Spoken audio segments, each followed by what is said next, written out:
A wife must obey her husband. Do you understand? Don't you dare embarrass me. My husband Patrick pressured me, just for inviting my sister Nicole over to our house. Does he really care that much about appearances? To me, she's my only precious family member left. After losing my parents, she's the only one I can trust, yet I can't seem to relax. It must be because Patrick is there. However, the situation takes a sudden turn. Hey Patrick, why is there, behind you? Nicole asks upon seeing Patrick. Hearing that, Patrick visibly panics. Seeing the situation unfold, I become certain I wasn't wrong. My name is Amanda. I'm a 29-year-old housewife. I met Patrick at the company I worked at a few years ago. Back then, he was in the same department as me and was someone everyone admired. And I too was one of those people who admired Patrick. So when he confessed his feelings to me, I was surprised. There was Patrick, who received envious looks from our coworkers, and then there was me, just a plain employee. Even so, Patrick had his eyes on me. That made me so happy. I accepted Patrick's confession. We started dating after that, and then got married. I thought if we were considering having children in the future, it would be better to do things sooner rather than later. At Patrick's request, I quit the company I had been working at. I thought it would be too difficult to handle housework while also working. In the future, I'd likely be raising children, and it was clear that it would be hard to secure time for that. Patrick didn't have a low income, so I thought we'd somehow manage. But we were unable to conceive a child as easily as we had hoped. We wanted to have children but weren't seeing results. Perhaps at his wit's end, Patrick told me to go to a fertility clinic. But isn't this the kind of thing couples go to together? I'd feel uneasy going alone, and I want you to come with me, Patrick. These days, it's a given that infertility isn't just caused by women. Above all, I thought getting to the root of the problem was the fastest path to a solution. I'll adjust my schedule, I added, inviting him to go to the fertility clinic with me. But Patrick made a disgusted face at my words. That's no place for a man to go. Can't you just go alone, get the necessary tests done, and be done with it? Don't bother me with this. How can you say something so horrible? It's normal for couples to tackle fertility treatments together. There might be issues with you too, Patrick. When I said that, Patrick, who had been quiet until then, What did you say? raised his voice. Startled by his sudden change in demeanor, I sank to the floor. Patrick, with a face full of anger, looked down on me like that. Are you trying to say I'm defective? Don't get cheeky with me, you're my wife. Listen up. It's your fault we can't have a child. You're the one to blame. We can't conceive because you're a good-for-nothing wife. His words were so cruel, I couldn't even shed tears. Consumed solely by fear, I simply repeated I'm sorry over and over until Patrick's anger subsided somewhat. Then I fled to my room as if escaping. Ever since we got married, I became unable to voice my opinions to Patrick. Patrick held outdated views that women should respect men and that wives were their husbands' slaves. He tried to control me. By this point, I no longer had the energy to consider how absurd that was. If I expressed even the slightest disagreement with Patrick, he would yell at me, pressure me, and force me to abandon my own assertions. I never thought about getting a divorce, strangely enough. Looking back, Patrick had become such a terrifying presence to me that I couldn't go against him no matter what. I think I had this fixed idea that I couldn't betray him. If only I had divorced him and escaped from Patrick at that point, I wouldn't have met such a terrible end. Although I underwent infertility tests at the OB/GYN clinic, no abnormalities were found in me. I thought perhaps the issue was with Patrick, but no matter how much I tried to persuade him, he would only say, "There's no way the problem is with me. If there's nothing wrong with you, you'll get pregnant eventually." No matter how much I begged, he wouldn't go get tested. In the end, we never found out why we couldn't have children. My in-laws hadn't started pressuring us for grandchildren yet. But sometimes I'd hear stories about relatives having grandkids and could sense they were indirectly putting pressure on me. "I'm not urging you or anything. But you can't always have children whenever you want. It gets harder if you wait until later to decide you want them after all," my mother-in-law Maria would say, making me feel awful. It's not that I don't want children or anything like that. On the contrary, I love children, and I was determined to raise my own child with care if I had one. But I can't do what I'm unable to do. So each time, I could only force an awkward smile and try to get through the moment. "Amanda is quite the inadequate wife. I'm sure Patrick feels embarrassed because of her," my father-in-law Mark would say, and Patrick would nod in agreement. "You got that right. At home, she's always pressuring me to help with chores or go to the doctor with her. It's embarrassing." Hearing Patrick's words, Maria and Mark would give pitying looks. It's true I asked him to help with housework, but that was when I was in poor health. Patrick happened to have a day off, so I just asked him to bring in the laundry that was hanging outside. But even then, Patrick got furious, yelling, "You're a housewife, but you're making me do chores?" After that, no matter how sick or miserable I felt, I resolved everything on my own somehow. The respectable Patrick had earned the absolute trust of Maria and Mark. So if Patrick said something, it was taken as the complete truth. Inevitably, I became the villain in Maria and Mark's eyes. Going to my in-laws' house made me feel unbearably self-conscious. Despite that, Patrick must have disliked being home alone with me, because he insisted on going to his parents' house every weekend without fail. "Mom and Dad worry about me. I'm their precious son, so if I don't show my face regularly, of course they'll be concerned." With no room to refuse, I was more or less forced to accompany him to my in-laws. My own parents had passed away in a car accident a few years prior, leaving my sister Nicole as my only family. Still, Nicole was my one and only family member, so I wanted to see her. But while Patrick frequently wanted to see his own parents, he detested the idea of me meeting Nicole to an unusual degree. "You're married now. I'm the only one you should be devoted to, along with my parents. Don't forget that." I could only nod at Patrick's words, hating myself more than anything for it. In the end, I couldn't meet Nicole. We were limited to exchanging messages and phone calls during the day while Patrick was out. Nicole sounded worried about me over the phone, her voice tinged with unease. "Are you really okay? Should I come visit soon? I still haven't met Patrick after all." By this point, it was already our 3rd year of marriage, but Nicole and Patrick had never met. Normally, I think the families would meet before the wedding, but Nicole was too busy with work to find the time back then.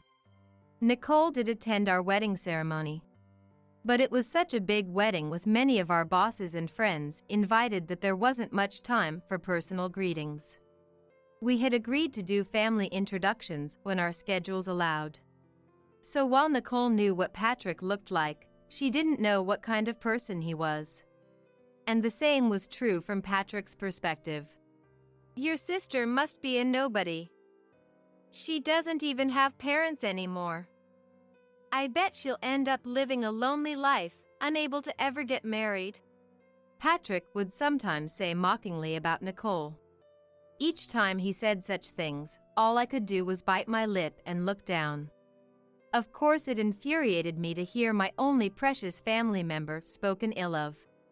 But having come to see Patrick as a terrifying existence, I lacked the courage to argue against his words. However, that situation was about to abruptly change. It started with Nicole's birthday approaching. Glancing at the calendar, I realized it was already coming up next month. Feeling time passing faster than expected, I let out an inadvertent sigh. What?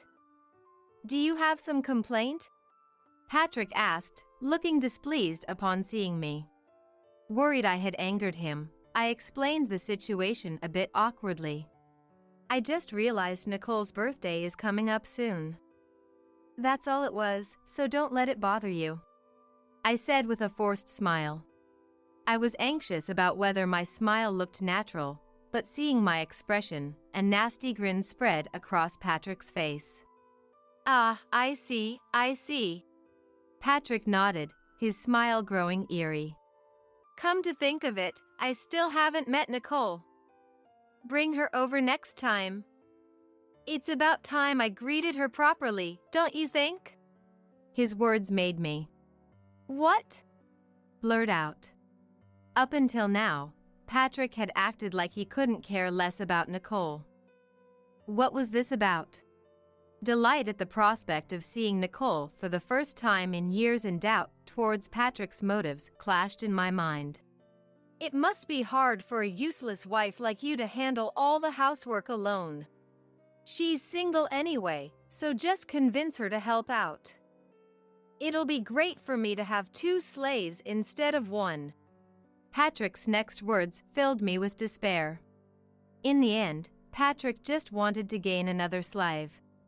It's true Nicole is single, but she has her own life to live.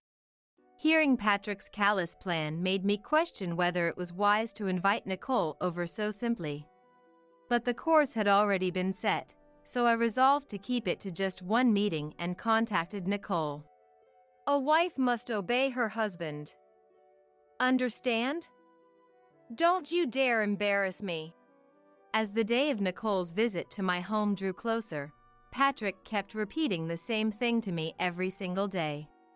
He was probably afraid that upon seeing Nicole, I would disregard his words and seek her help with my personal issues. However, I had no intention of bothering Nicole with such private matters, so Patrick's concerns were entirely unnecessary. Eventually, the day of Nicole's arrival came.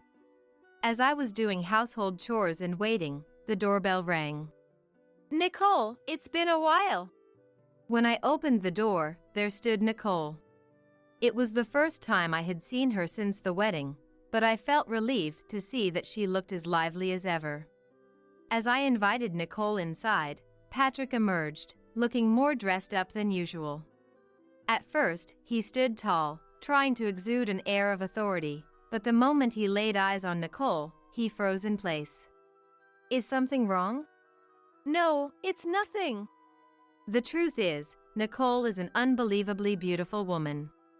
Her stunning looks had earned her the title of Miss University in beauty pageants multiple times. Back when we were in college together, I often received requests from male acquaintances who wanted me to introduce them to Nicole. It pains me to admit it, but I have a rather ordinary face. With makeup, my appearance is passable, but Nicole's beauty is on a completely different level. Patrick, seeing Nicole for the first time, was staring at her with flushed cheeks. Honestly, it made me feel disgusted. I stepped in between the two of them. Let me introduce you. This is my sister, Nicole. And this is Patrick. Thank you for coming today. Nicole smiled and expressed her gratitude, but Patrick's gaze remained fixed on her. However, Nicole was looking at Patrick with a puzzled expression. I thought she might have been put off by Patrick's stare, but her words made me realize that I had misunderstood. Hey, Patrick. Why are there babies behind you? Excuse me? At Nicole's question, Patrick looked utterly confused. For a moment, I couldn't comprehend what Nicole was saying either, but then I remembered her unique ability. Nicole has had a slightly unusual constitution since birth. Ever since she was little, she would point at empty spaces and have conversations with a smile, even though no one was there. Of course, our parents found this behavior strange and asked if someone was there. According to Nicole, our grandfather was standing in that spot. At the time, our grandfather had already passed away. It's what people would call having a sixth sense. It was a sensation I couldn't understand, but as we spent time together, I naturally came to believe that Nicole could see ghosts. Nicole never tried to hide the fact that she could see spirits. She would greet and laugh at seemingly empty spaces. Some people found it creepy, but Nicole didn't let it bother her and continued to live by her own style. Her being unmarried at this age might have something to do with her unique perspective. People who approached Nicole solely based on her looks usually got scared off by her behavior and distanced themselves. But Nicole never seemed to mind. "Nicole, what exactly do you see?" Curious about the babies Nicole mentioned, I asked her. She then proceeded to describe in detail what she saw behind Patrick. According to Nicole, it wasn't just one entity clinging to Patrick. Several baby-like figures with blurry outlines were clinging to Patrick's back. Some of them were even hugging Patrick's body. Amanda mentioned having trouble conceiving, but that's probably Patrick's fault. At Nicole's words, "What?" Patrick exclaimed. Imagining the scene just described, he turned pale, shedding his usual good guy facade, and glared at Nicole and me while sweating profusely. "What the hell is this?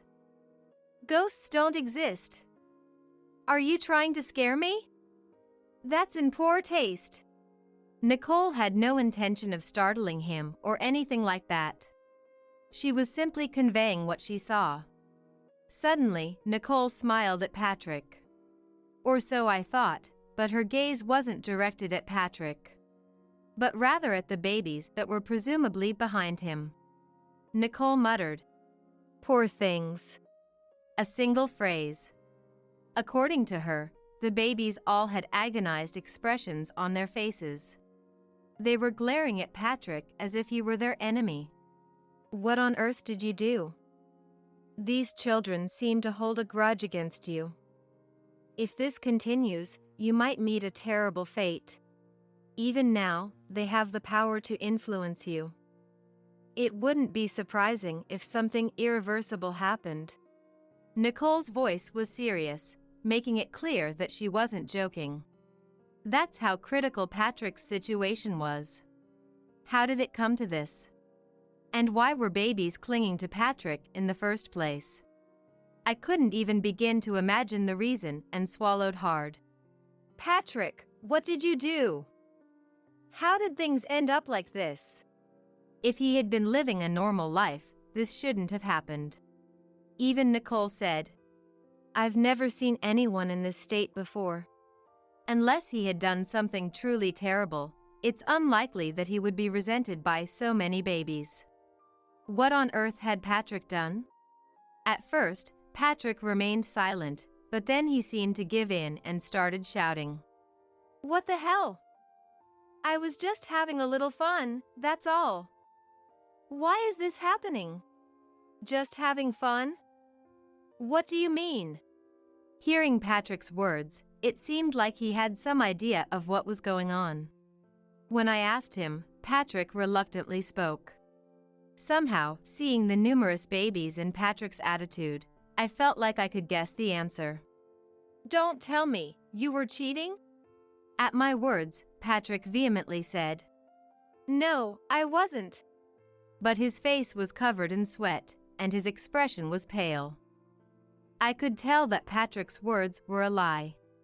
Observing our exchange, Nicole, who had been silent until then, asked, "Can I say something?" She then shared what she had understood in her own way. "These babies are probably Patrick's children. The ones who were meant to be born but couldn't. Those children are clinging to Patrick, wishing they had been born."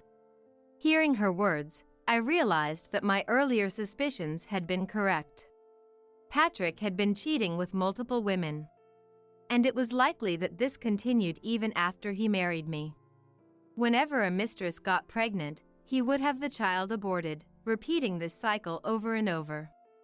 As a result, the poor children who couldn't be born were clinging to their father, Patrick, with feelings of resentment. I can't believe it. Although I couldn't get pregnant, I still believed that children should be cherished. And yet, what Patrick and his mistresses had been doing was tantamount to disregarding those children. Putting aside the fact that I couldn't conceive even though I wanted to, I felt a surge of anger at what they had done. Of course, the fact that he had been cheating was unforgivable in itself. After all, it was a betrayal against me. However, I was now glad that I hadn't gotten pregnant. If I had, my child might have become one of the babies clinging to Patrick. The thought made my chest ache unbearably. Patrick was flustered under our contemptuous gazes. Then he started saying, "Don't say such stupid things. First of all, ghosts don't exist. You two must have conspired together. I don't know anything. I'm completely clueless." It seemed that Patrick had no intention of admitting his guilt. Of course, I could understand how difficult it was to believe in Nicole's ability. From my perspective, having spent many years with Nicole, I knew her power was real. But for Patrick, who was meeting her for the first time today, it was probably hard to believe. However, if that were the case, he wouldn't be this flustered. He should have been able to brush it off as a ridiculous lie. Patrick's very attitude was proof of what Nicole was saying. If he had nothing to hide, he could have remained composed. The fact that he couldn't do so meant that Patrick had something to conceal. Either way, since there are suspicions of your infidelity, I'm going to do what I need to do. Let's keep our distance for a while. I don't want to live with someone who is resented by numerous babies. Up until now, I had never felt the urge to defy Patrick. Because in my mind, Patrick was a terrifying existence, someone I shouldn't go against. However, I was different now. Certainly, Patrick was a frightening person. Maybe even more so than I had thought. But hearing Nicole's words, I couldn't help but feel that it was unforgivable. I couldn't continue this married life with someone like him any longer. If that was the case, I thought it would be better to cut ties with him right then and there. At my words, Patrick looked at me with a shocked expression. Why? I thought you loved me. So why are you coming to this conclusion? Surprisingly, Patrick seemed to have mistakenly believed that the reason I wouldn't seek a divorce was that I loved him. What kind of thought process was that? Day after day, I was pressured, given cold stares, and forced to associate with Maria and Mark against my will. And yet, my mind wasn't so messed up that I could still love him despite all that. The love I had felt for Patrick at the beginning of our marriage had only faded over the years. Now, while I still felt intimidated by his frightening presence, I no longer harbored any feelings of affection for him. Don't say such foolish things. There's no way I could possibly love you. Not after being told so many horrible things. Let's get a divorce. I've reached my limit. I have no need to be married to someone like you. I clearly expressed my intentions. I didn't want to waste any more time on Patrick. It was best to quickly sever ties and distance myself from him. Ignoring Patrick's attempts to stop me, I returned to my room. Then, taking only the bare essentials, I immediately went back to the living room. Nicole, who had been quietly watching the exchange between Patrick and me, seemed to have realized what I wanted to do. But she didn't stop me. I'm going to head out now. I'll mail you the divorce papers later, so don't forget to submit them. Hey, wait a minute. Ignoring Patrick's attempts to stop me, I left the house with Nicole. Despite the suddenness of my decision, Nicole smiled at me. For now, let's go to my place. Although Nicole's house was some distance away from the house I had been living in with Patrick, as a housewife, I didn't need to consider the distance to a workplace. So we settled on the arrangement that I would stay at Nicole's place for a while as I looked for a job and a new home. "You can stay here forever, you know," Nicole told me, but I knew it wasn't good to rely on her indefinitely. That being said, I had accumulated a lot of loneliness from the years I couldn't see Nicole. So even when I moved to a new place, I was considering finding a home near hers. As I was searching for a job, Nicole recommended the company she worked for. Apparently, they were short on office staff and were in a bind. I happened to have the qualifications that were useful for office work, so I decided to go in for an interview. I was evaluated as highly competent and was offered a position. One day, as I was relaxing at home after coming back from work, the doorbell rang. It was too early for Nicole to be coming home. For a moment, I found it odd, but I thought it must be a delivery and opened the door. Standing there was Patrick. "How did you know this place?" Patrick shouldn't have known where Nicole's house was. So how did he find out? I broke out in a cold sweat at the unexpected reunion with someone I thought I'd never see again.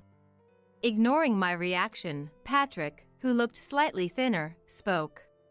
"I saw you around here the other day. From there, I kept following you, and that's how I found out where this place was. Listen, Amanda, let's get back together. Divorce isn't good. Ever since then, something's been off. I keep hearing these auditory hallucinations. I won't forgive you. I won't forgive you." It seemed that Patrick had lost his mind. Or maybe the children clinging to Patrick were lashing out at him with their resentment. Without Nicole here, I couldn't know for sure, but I had spent a long time with her. It was only natural that I had become somewhat knowledgeable about these things. Disregarding my presence, Patrick continued speaking. "Even inside the house, things started getting weird. The other day, I found nails in the bathroom. They weren't mine, they were much smaller. The size of a baby's nails." Patrick's demeanor as he spoke was one of desperation. If left like this, surely, just as Nicole had said, things would become irreversible. Maybe it was already too late. However, I didn't feel the slightest urge to lend a helping hand to the pitiful man in front of me. "Please, come back home. Or call Nicole right now. I was wrong, I won't betray you again. So please, help me." He must have been really cornered. If it were the Patrick from a short while ago, his pride would have gotten in the way, and he wouldn't have apologized.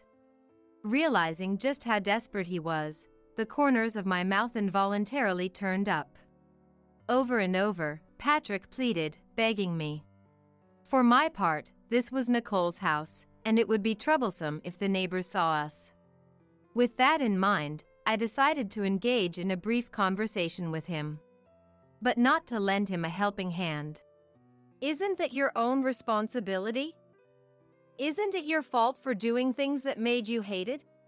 If you had acted properly as an adult, this wouldn't have happened. It's all because of you and your mistresses. Don't say such cold things." Patrick no longer tried to deny his infidelity. He must have been that cornered. But even if he clung to me, I couldn't muster the spirit to help him anymore. "I'm sorry, but give up. We're not going to help you," I firmly told Patrick. But Patrick shook his head at my words, refusing to accept them. And he clung to my feet. "Don't say such cold things. I'm really in trouble here. At this rate, I might really meet a terrible fate. I'll take any method. Please, help me. I can't do anything without you, Amanda." The absurdity of his claim made me feel dizzy. I felt the label of Patrick being a terrifying existence that I had held until now peel away all at once. The man in front of me was just pitiful. Even so, the sins he had committed were real, so I had no obligation to help him. It's your own responsibility. This is happening because you didn't act properly. Why didn't you understand that you needed to take responsible actions as an adult?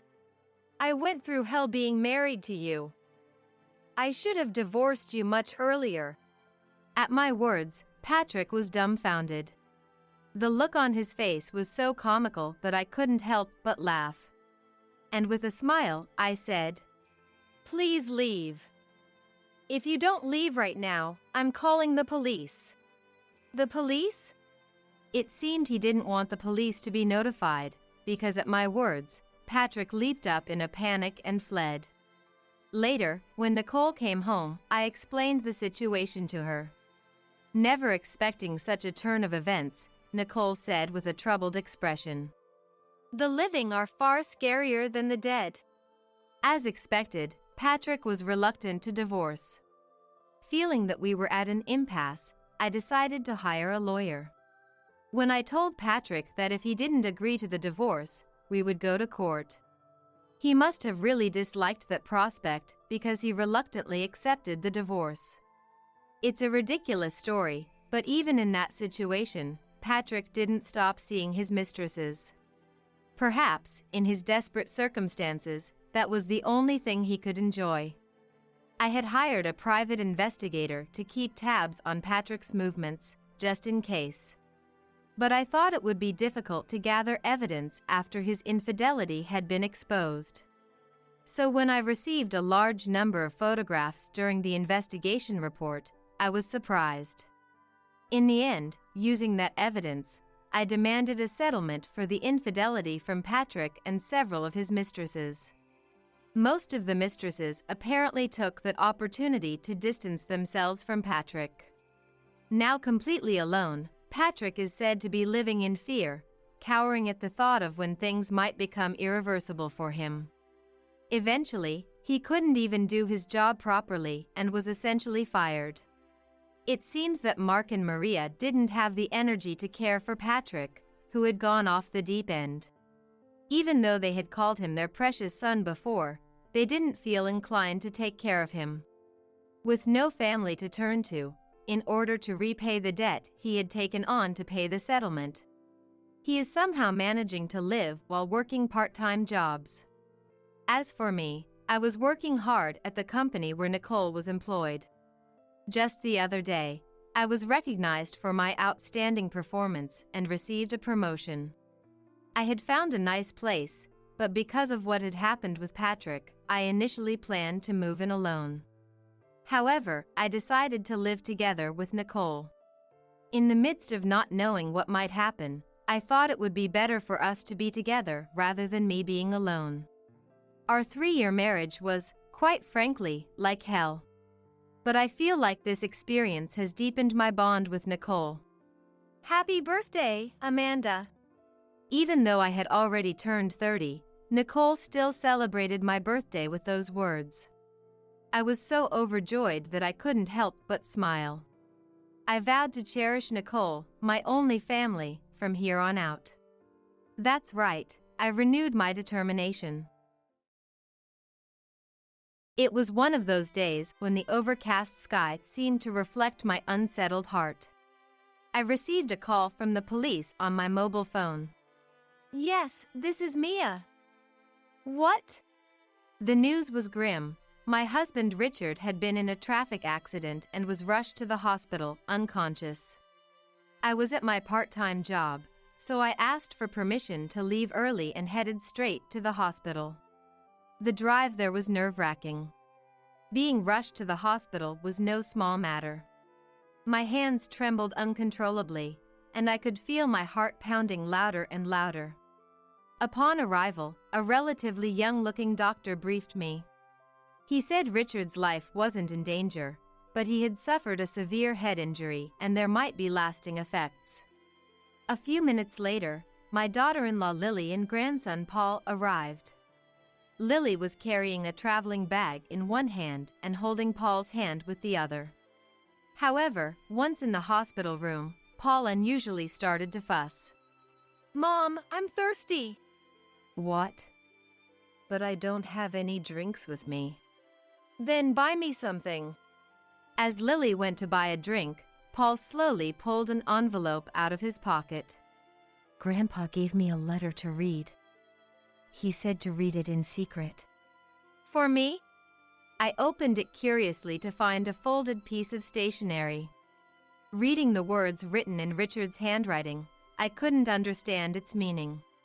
However, it was clear he was trying to communicate something. Clutching onto a sliver of hope, I instinctively reached for Richard's wallet. I had to check its contents before Lily returned, my hands almost slipping in haste.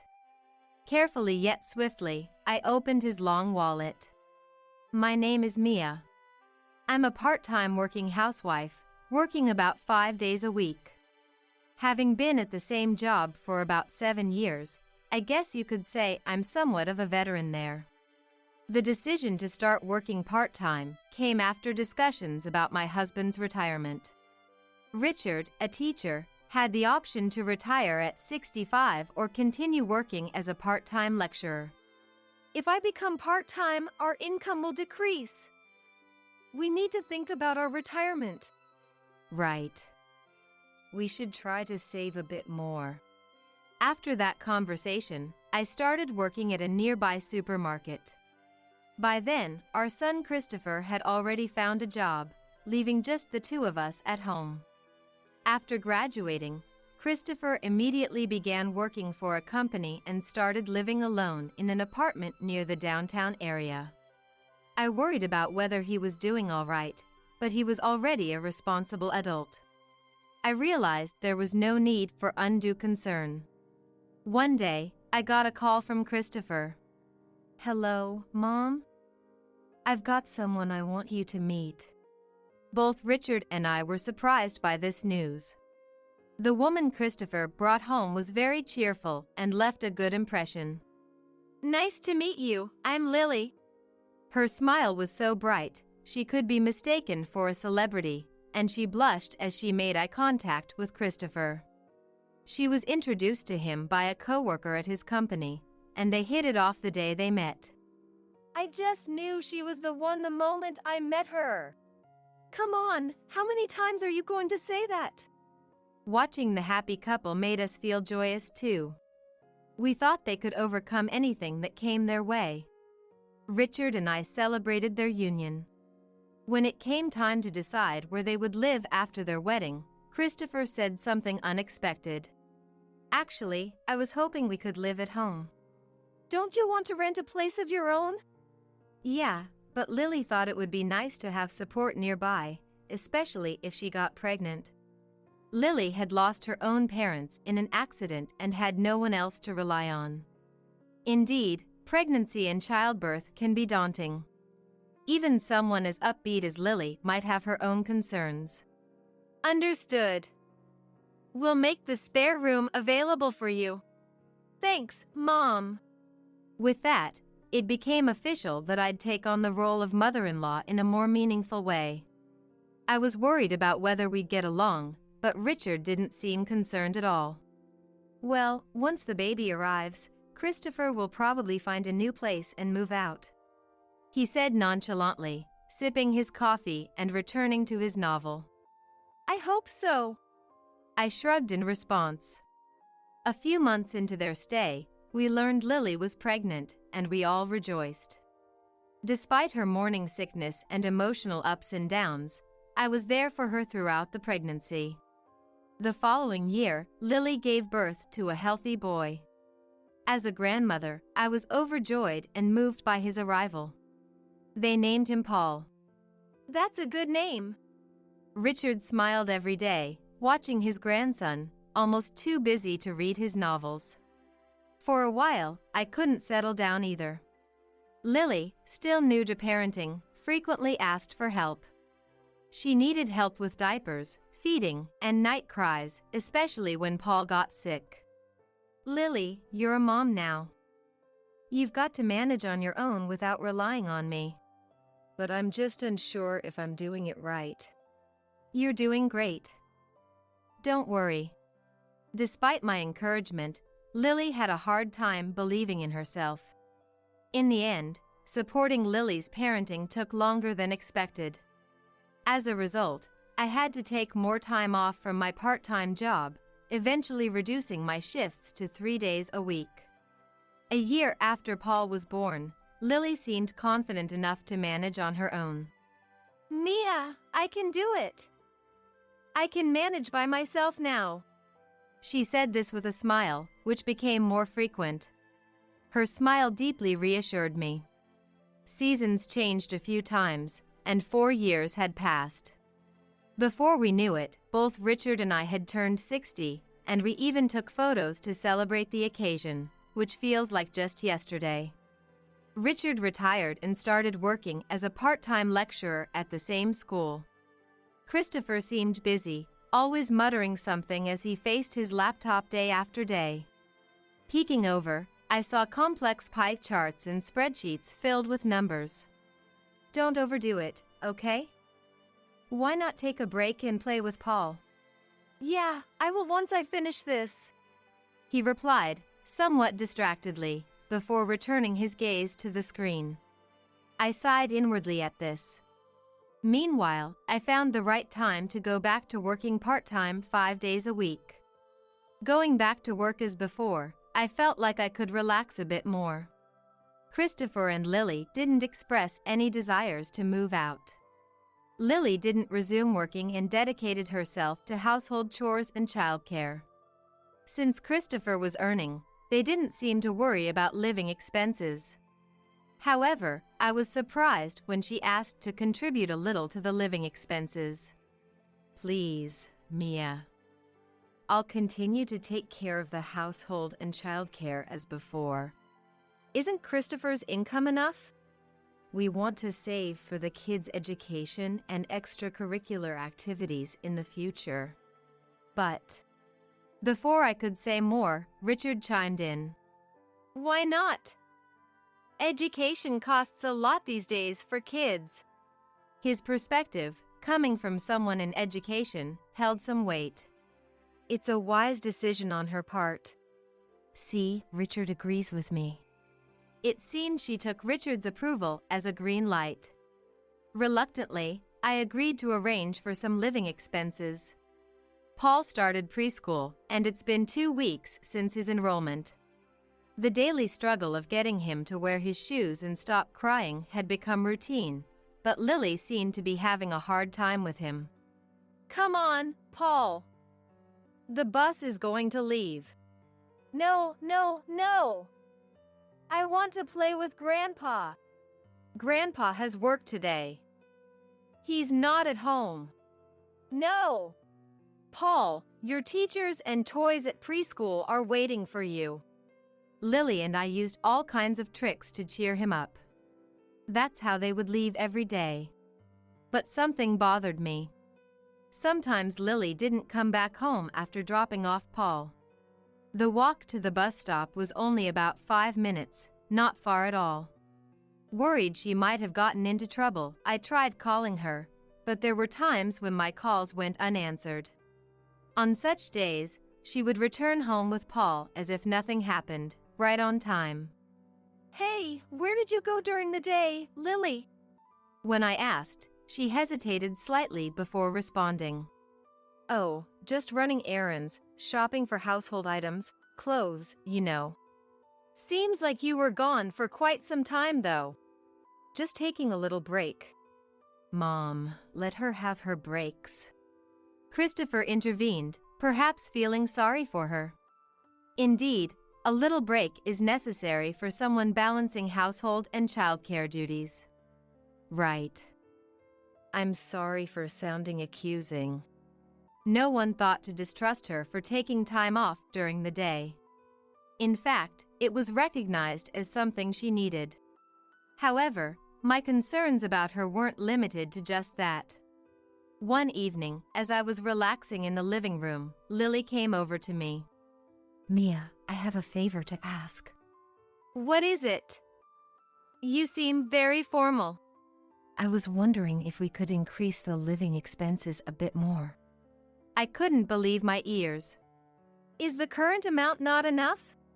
Well, you know, With Paul going to preschool and me making friends with other moms, I get invited to lunch. Lily answered, visibly flustered. Can't you manage those outings with the money you already have? With prices going up and they disappear just buying Paul's diapers. Indeed, I had noticed the rising costs lately. I reluctantly agreed to increase the living expenses slightly. But that wasn't the end of the money requests. She kept finding reasons to ask for more. What are you spending all that money on? Well, I've been shopping online. She admitted to using Christopher's laptop for online shopping, buying things impulsively to relieve stress. I suggested finding other ways to deal with stress, which she agreed to at the time. But within a few days, she was asking for money again. This cycle repeated, and I grew tired of it. Lily, you need to think more carefully about how you're using money. That's not it. Then maybe you should consider taking up a part-time job. We can't keep this up. After I said this, Lily left the room with a sad, resigned look. After that day, the persistent requests for more living expenses stopped. Instead, I noticed something strange about Richard. He stopped reading his books and spent time in his room on the computer, doing something he wouldn't talk about. It's just school stuff. I'd rather not have it seen.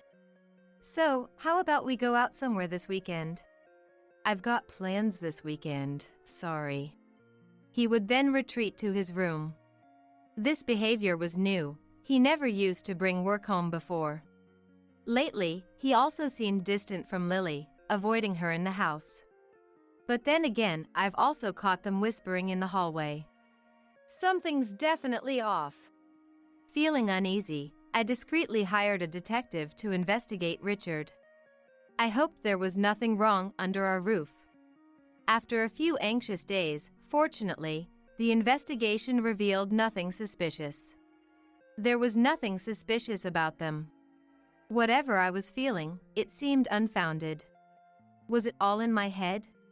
With these thoughts, I continued my routine, going to the part-time job and back home. It was on a cloudy day, mirroring my unsettled heart, that I received a call from the police. Yes, this is Mia. Yes, Richard is my husband. What? The officer spoke in a calm yet slightly excited tone. He informed me that Richard had been in a traffic accident, unconscious, and rushed to the hospital. I was so shocked that I could hardly comprehend the rest of the conversation. The background noise suggested it was a serious accident. Okay, I understand. Yes, I'll be right there. Goodbye. I rushed to explain the situation to my manager and got permission to leave for the hospital. The drive to the hospital was agonizing. An emergency transport is never a minor matter. I felt a cold sweat on my back, my limbs wouldn't stop shaking, and my heart pounded louder and louder. Upon arrival, a relatively young-looking doctor briefed me. He mentioned a contusion on his left shoulder, but no life-threatening injuries. However, Richard had sustained a severe head injury, and there might be lasting effects. I was told he would need to stay in the hospital for a while, and I handled the admission procedures. I wonder if it would be faster to have Lily bring things like a change of clothes and a toothbrush. With that thought, I hurriedly called Lily, asking her to bring the necessary items. After a few rings, Lily answered the phone. Hello, Lily? Richard has actually... What? I can't hear you very well. Lily seemed to be outside. I could hear the noise of people and passing cars in the background. And for some reason, she sounded rushed in her conversation. Richard's been in a traffic accident and has been hospitalized. I raised my voice to a level that wouldn't disturb those around me. What? Hospitalized? That's terrible. So, I need you to bring a hospital set. Got it. I hung up, puzzled by Lily's emotionless response. A few minutes later, Lily and Paul arrived. Lily was carrying a traveling bag in one hand and holding Paul's hand with the other, both in sandals. I had finished all the paperwork, so I went to meet them. "Grandpa's sleeping. Tell him to get well soon." Get well! Paul twirled his finger and said so in his lisping voice. I watched, hoping Richard could hear him. Then, unexpectedly, Paul said, "Mom, I'm thirsty." What? But I didn't bring any drinks with me. Then buy me something. Wait till we get home. But, unusually, Paul started fussing about being thirsty. All right. Stay here with Grandma." "I'm sorry, I'll go to the vending machine." Lily left as if admitting defeat. Grandma, look! Paul turned his pants pockets inside out and took something out. "Grandpa gave me a letter for you to read. He said to read it in secret." For me? It was an envelope, unsealed. Curious, I took out the folded stationery inside. Written in Richard's handwriting was, "Lily dangerous, evidence in wallet." I tried to calm my racing heart, unsure of its meaning. But it was clear he was trying to communicate something. Could it mean there was evidence in his wallet? Wallet? We usually don't look through or show each other our wallets. Yet, there might be a clue here. Holding on to a sliver of hope, I instinctively reached for Richard's wallet. As I thought about checking its contents before Lily returned, my hands almost slipped in haste. Carefully, yet quickly, I opened his long wallet. Inside, there were some cash, receipts, a debit card. And, hidden among them, an SD card. Could this be what he meant? I picked up the SD card between my thumb and forefinger, lifting it to eye level. Just then, I heard Lily's footsteps returning. I quickly stashed the SD card in my jacket pocket and put Richard's wallet back. "Is this okay?" "I don't want it anymore." "What?" "But..." "Never mind that, let's go home. Christopher will be back soon." While soothing a disappointed Lily, we left the hospital room. That night, when the whole family was asleep, I turned on Richard's computer. I inserted the SD card to see what was on it. What could it be? Photos, videos, and some Word documents appeared on the screen. Photos? Videos? Richard wasn't the type to carry a camera or shoot videos.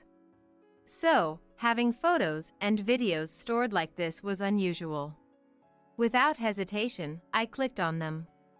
To my shock, they were evidence of Lily's affair. I gasped and covered my mouth. Then, I opened the Word documents. I thought they might be Richard's diary, but they were different. They were Richard's own investigation into the affair, written like a diary. What on earth? I read through the documents, forgetting about the time. But I knew this needed to be resolved quickly. Later, I called Christopher and told him we needed to talk about Lily.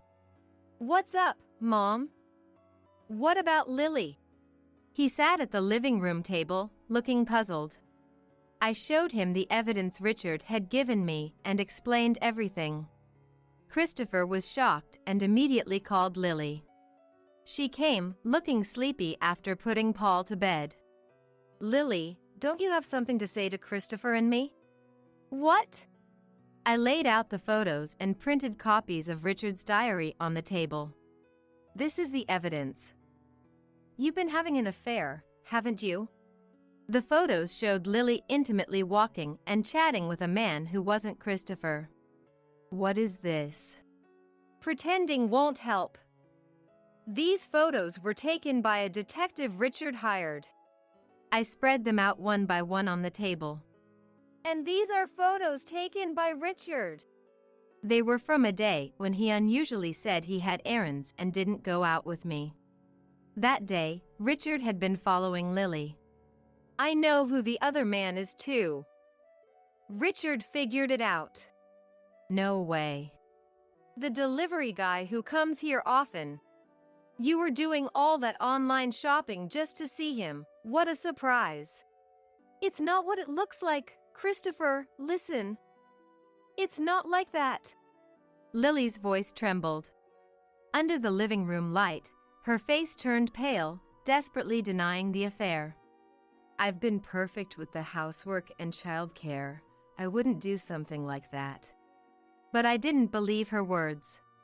With all the evidence laid out, she was still trying to hide the truth. Lily, where were you when Richard had the accident? I was out shopping. Is that all? What are you implying? I'm starting to think you might have caused Richard's accident. She paused for a moment, but then spoke up. On what basis would you say that? I've read Richard's diary. You were confronted by Richard about the affair, weren't you? What? And at that time, you admitted to it. Not only that, but you also promised to stop if it was kept a secret from the family. Lily's eyes shifted. I continued to press on. But your relationship with that man wasn't over. That's why Richard saw you meeting him at the cafe on the day he followed you. No, that was... Richard overheard you saying you resented him. You were planning revenge, weren't you? Well. So, Richard felt his life was in danger, leaving behind photos, videos, and a diary. Christopher nodded in understanding. Dad saved those on an SD card and hid it in his wallet in case something happened to him. In his wallet? The letter Paul gave me revealed it. That short letter given in the hospital room. Without it, I might not have discovered these proofs. Richard knew you were wary of him but counted on you overlooking Paul. That kid! So, he entrusted Paul with the letter to give it to me if anything happened. I methodically continued, exposing Lily's actions. And that day, Richard had an accident because of you. No, it's not true. When I called you, Lily, you were still outside, sounding more rushed and different than usual. That doesn't mean... Was it right after you caused Richard's accident? She looked down with her shoulders shaking, and then whispered. I didn't think it would go that far. What? I just wanted to scare him a little. I pushed him from behind while he was waiting at a traffic light. That's outrageous! I thought no cars would come by there, like always. Then, by chance, a car came, and Richard. How could you do that? Dad could have been. Christopher lunged at Lily. It's not my fault. Richard is to blame for getting in the way. Lily raised her voice in defiance, insisting on her innocence. That argument won't hold. It's clearly your fault. It's not me. I'm not the bad one. A little affair shouldn't matter. How can you say that with Paul around? I still want to be seen as a woman. I can't stand this anymore. I'm calling the police. Christopher took out his mobile phone to call the authorities. I'll testify that Lily caused Dad's accident. Stop, please. I'm sorry. I'm so sorry. For the first time, Lily voiced an apology, crying out. But it was too late for Christopher and I to forgive her. Christopher reported the entire situation to the police over the phone. The next day, we went to the police station with Lily. The police were surprised by the rapid development of the case. Lily, Christopher, and I were interrogated. I submitted all the evidence Richard had collected, but more decisive proof emerged. It was a surveillance camera from a grocery store near the accident scene. The footage showed Lily pushing Richard, becoming irrefutable evidence. Lily was arrested, and Christopher served her with divorce papers. Lily protested, but Christopher was firm in his decision. What about Paul? We'll take care of Paul. And we'll also demand compensation from you and your affair partner in the divorce proceedings. Please, have mercy. Without looking back at her, Christopher stated this matter and returned home. Christopher was granted custody of Paul. As for the man Lily had an affair with, he stopped making deliveries to our place. I thought maybe his delivery area had changed, but that wasn't the case. According to his successor, the previous delivery man had suddenly quit his job. Perhaps he left because he wanted nothing more to do with Lily. But he did that to himself. A few days after the accident, Richard woke up, and we were informed. On my day off from part-time work, I visited Richard. Despite the visible cuts and bruises, he smiled when he saw me. My left shoulder still hurts. What about any lasting effects? They did tests, and it seems there are no lasting effects. But I'll need rehabilitation. I'm so relieved. It's a miracle. You're exaggerating. After being discharged, Richard heard about Lily from me and Christopher and was disheartened. So it came to that. I'm sorry for keeping it from you guys. He apologized to us. Since then, Richard became somewhat withdrawn. He praised and doted on Paul, who had kept his promise, but otherwise seemed distracted. He probably felt guilty for driving Lily to desperation. It's unfair, he did nothing wrong. However, his former students reached out to him. They would stop by our house after school to chat with Richard and then leave. It was clear how much they admired him, even without any upcoming exams. This support must have been a great comfort to him. Gradually, Richard regained his energy and returned to teaching. While I continued my part-time job, Christopher and I took Paul to preschool. With a school play coming up, we planned to attend as a whole family. I wish for nothing but health and happiness for our family. Something feels off. I try to pinch my cheeks to ward off the sudden wave of sleepiness, but it's utterly ineffective. There wasn't anything particularly exhausting about today, just a meal at my in-laws. And I'm not usually short on sleep. Why then, I wondered drowsily, when I hear my husband's laughter. Good night, LOL. I'll make sure you have sweet dreams. My name is Lila. A 24-year-old office worker, newly married to Riley, who is 5 years my senior. We met through a friend and, after dating for 2 years, were happily married. We had a grand wedding recently and received blessings from many people.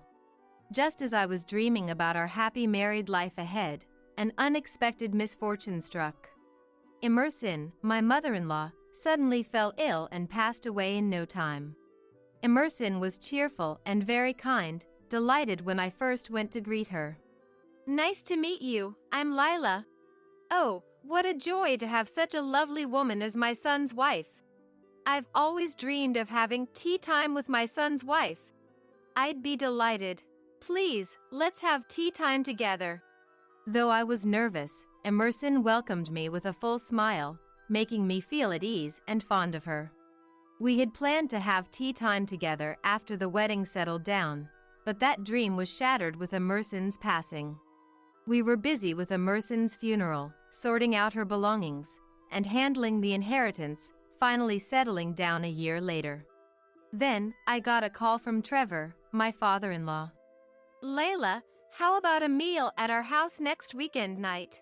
I'm thinking of ordering takeout. Yes, of course.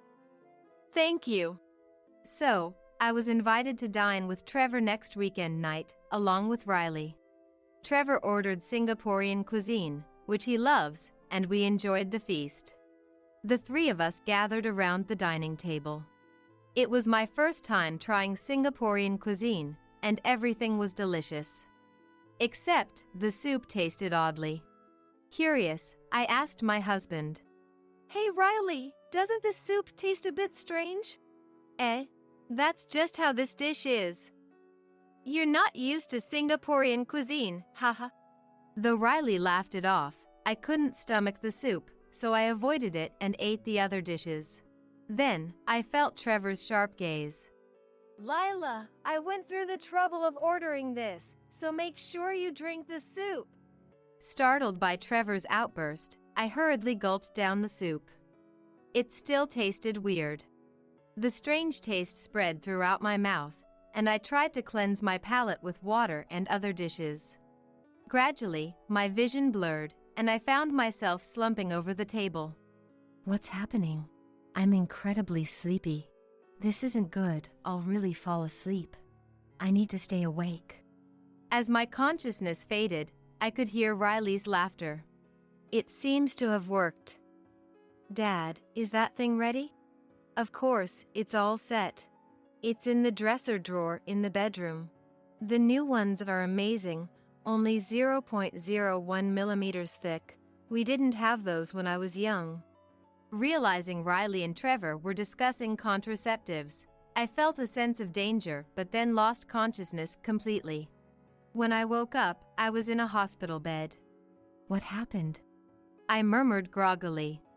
Oh, thank goodness. You're awake. Looking towards the voice, there was our neighbor, Luella. Luella immediately called the doctor, who explained that I had been given a large dose of sleeping pills. Sleeping pills? So that's why the soup tasted so odd. Then, I learned from Luella. Your dad and husband ran off in the car, so I accompanied you in the ambulance. I'm so glad you woke up safely. Really? Thank you so much. I'm sorry for the trouble. But what do you mean Dad and my husband fled in a car? Actually, Luella found out that the fire alarm was ringing at my in-laws' house and it wouldn't stop, so she decided to check on them. When she rang the doorbell, Trevor came out. Yes. What's going on, ringing the fire alarm like this? It's been going off for so long. Haven't you found the source yet? This is serious. I'm coming in. Please, it's okay. Don't come into the house. What are you talking about? We're supposed to help each other out in times of need. Luella said that, barging into the house, and found me lying listlessly in the living room. Oh my! You've collapsed from inhaling smoke. This is terrible. I need to call an ambulance right away. No, this is different. Trevor and my husband tried to deny it hastily, but Luella was convinced I had collapsed from smoke inhalation and called for emergency and fire services on the spot. Lila is just sleeping. That's right. My wife is just tired and sleeping. There's nothing to worry about. Despite their desperate explanations, Luella objected. It's strange that she won't wake up with such a loud noise going on. I'm worried. I wonder if the ambulance will arrive soon. Luella was frantic. Before we knew it, people had started gathering. Riley and Trevor began to sweat profusely. Soon after, Riley and Trevor hurriedly jumped into a car and fled, leaving me behind. That's why Luella ended up accompanying me in the ambulance. Such a thing. Thank you so much. I expressed my gratitude to Luella. Then, when I told the doctor about the conversation I heard between Riley and Trevor before losing consciousness, he grimaced and made a call, and I was informed that Riley and Trevor were also admitted to the same hospital. Riley and Dad are hospitalized. Why? Apparently, after fleeing the house in the car, Riley and Trevor were driving frantically to get as far away as possible. As a result, the car Riley was driving crashed into the wall of a mansion, causing an accident. Both were brought to this hospital by ambulance, severely injured with broken bones, but their lives were not in danger. Hearing the reason for their admission, I was overwhelmed with anger, disgust, and various other emotions. They got what they deserved. I'll never forgive them. I decided to hire a lawyer and sue over this incident. Then, sleeping pills were detected in the soup bowl I had finished, and Riley and Trevor were arrested for assault. The news even reported on the incident. Later, during the police investigation, they were rearrested for attempted rape. Trevor was stressed from being busy with Emerson's funeral and other matters, becoming frustrated. He was planning to visit a nightclub, but when Riley found out, he made a proposition to Trevor. Dad, if you're that frustrated, I can lend you Lila. But in return, give me Mom's kimonos. Eh? Really? I'd be thrilled to be with young Lila, but... Why Mom's kimonos? Are you running out of money? Yeah, I kinda blew through my savings. Riley had squandered his savings on gambling and offered me in exchange for Emerson's kimonos, which came from a distinguished family and were valuable. Riley knew this and proposed the trade to Trevor. Lila doesn't know I'm hooked on gambling. I've used quite a bit from our joint savings account, so I want to cover it up before she finds out. I see. But I can't imagine Lila agreeing to be with me. That's okay. I have a good idea. You still have some of Mom's sleeping pills, right? Emerson had been prescribed sleeping pills for her insomnia before she passed away. With those sleeping pills remaining, Riley and Trevor concocted their plan. They decided to dissolve powdered sleeping pills in the soup and proceed after I had fallen asleep. Perfect plan, right? This way I get money, and Dad's frustration is relieved. It's all good. Right. Let's invite Lila over for a dinner party next weekend. However, their scheme was abruptly foiled by the ringing of the fire alarm, leading to the foolish outcome of causing an accident in their haste to flee in the car. It turns out Riley and Trevor are hospitalized in the same room. Damn it! How did it come to this? It was supposed to be a perfect plan. If only the fire alarm hadn't gone off. In the end, we couldn't do anything with Lila and ended up getting seriously injured. What a mess. Damn it! As they openly wept and voiced their grievances, a nurse visiting their room informed them with displeasure. I had demanded compensation through a lawyer in the divorce proceedings, but both of them flatly refused to pay any settlement for the divorce. To demand compensation from me, her husband, in a divorce trial. Nothing actually happened, so it should be fine. That's right! In the end, all we did was give Lila sleeping pills and nothing else. Both their reasoning left me and my lawyer utterly dumbfounded. Even when told that administering sleeping pills without consent is unacceptable, they wouldn't listen at all. Moreover, Hey! Lila! Tell the police not to sue me and Dad. If the victim asks for a non-prosecution, the police won't sue, right? They had the audacity to command. How low could they possibly be? I continued to ignore them, but they persistently demanded not to sue and to ask for a lighter sentence. However, their demands suddenly stopped at one point. After giving orders every day, it was strange for them to suddenly cease. Curious, I decided to investigate. It turns out they had encountered a serious problem. The owner of the mansion whose wall was destroyed when Riley and Trevor crashed into it was furious and had demanded they pay for the repairs. The damage was extensive, so the cost of repairs was significant. Moreover, my husband had lied, saying, We were rushing to the hospital because Dad was suffering from an illness, and that led to the driving mistake. However, the incident was reported in the news. Upon learning the truth, the mansion owner became even more enraged and insisted on receiving both the repair costs and compensation from the divorce trial. As a result, Riley and Trevor seemed to have bigger problems than just dealing with me. It wasn't on purpose. Please forgive us. We beg you. Riley and Trevor were pleading, but the mansion owner was unforgiving. They were told they must pay no matter what. Since the mansion owner hired a lawyer, Riley and Trevor also had to hire one to handle the situation. Since I had a lawyer as well, The compensation for the divorce was smoothly negotiated between the lawyers. Given their clear wrongdoing, our demands were almost fully met.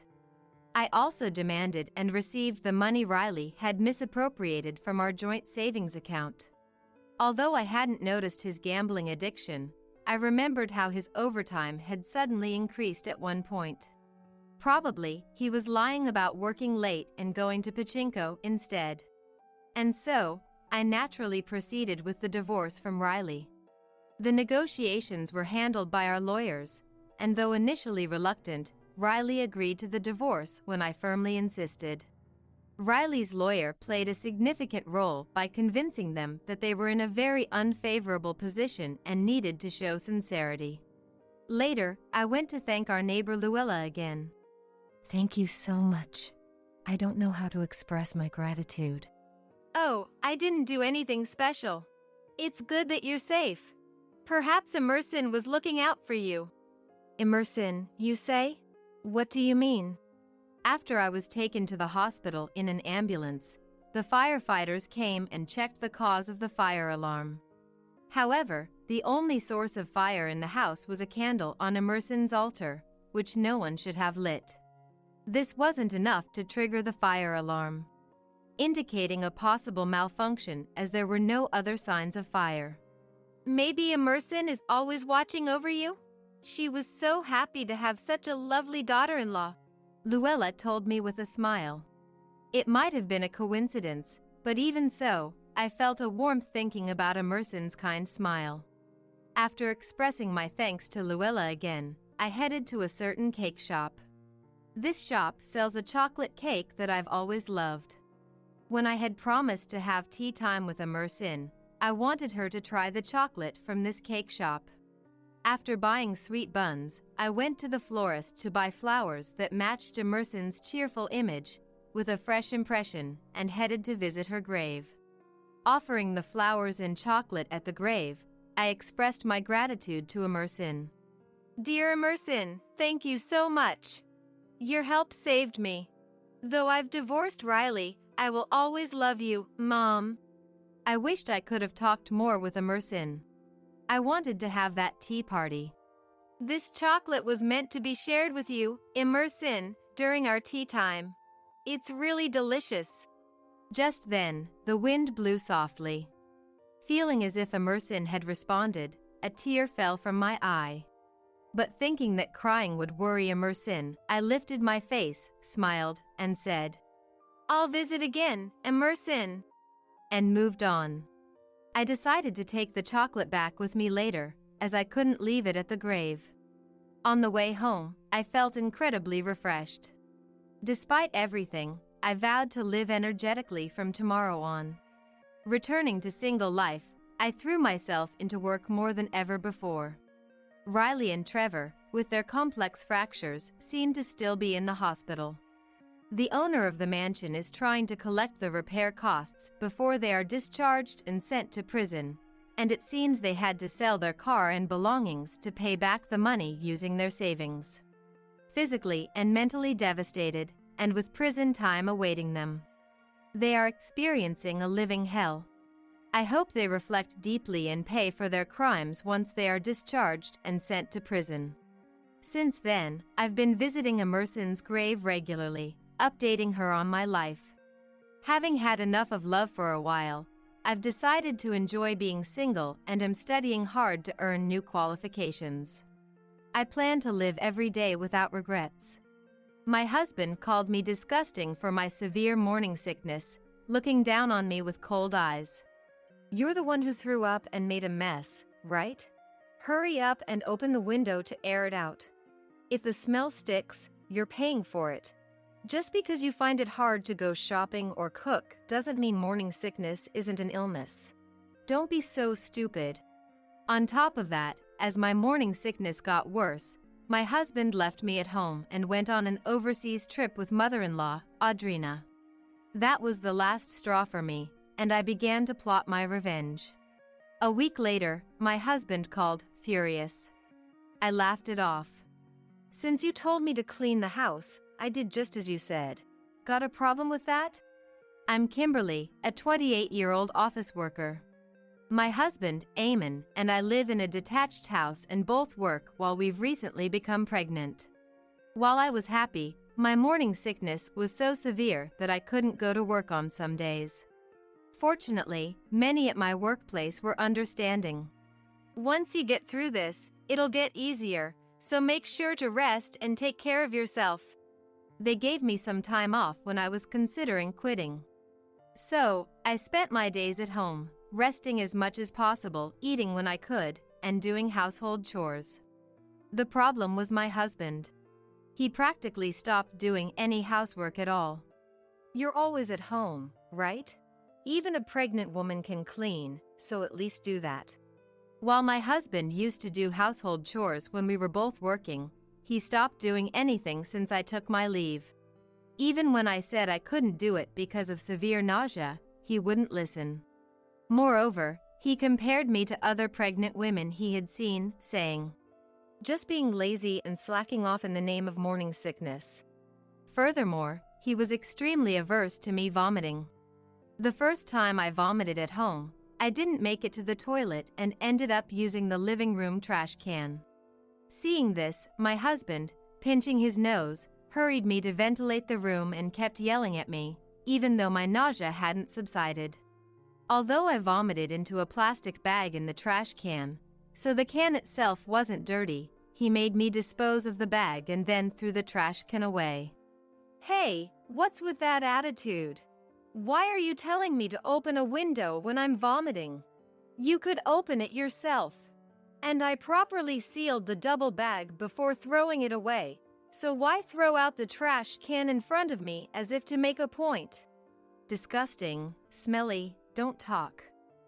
Even if it's in a plastic bag, droplets might have gotten on the trash can.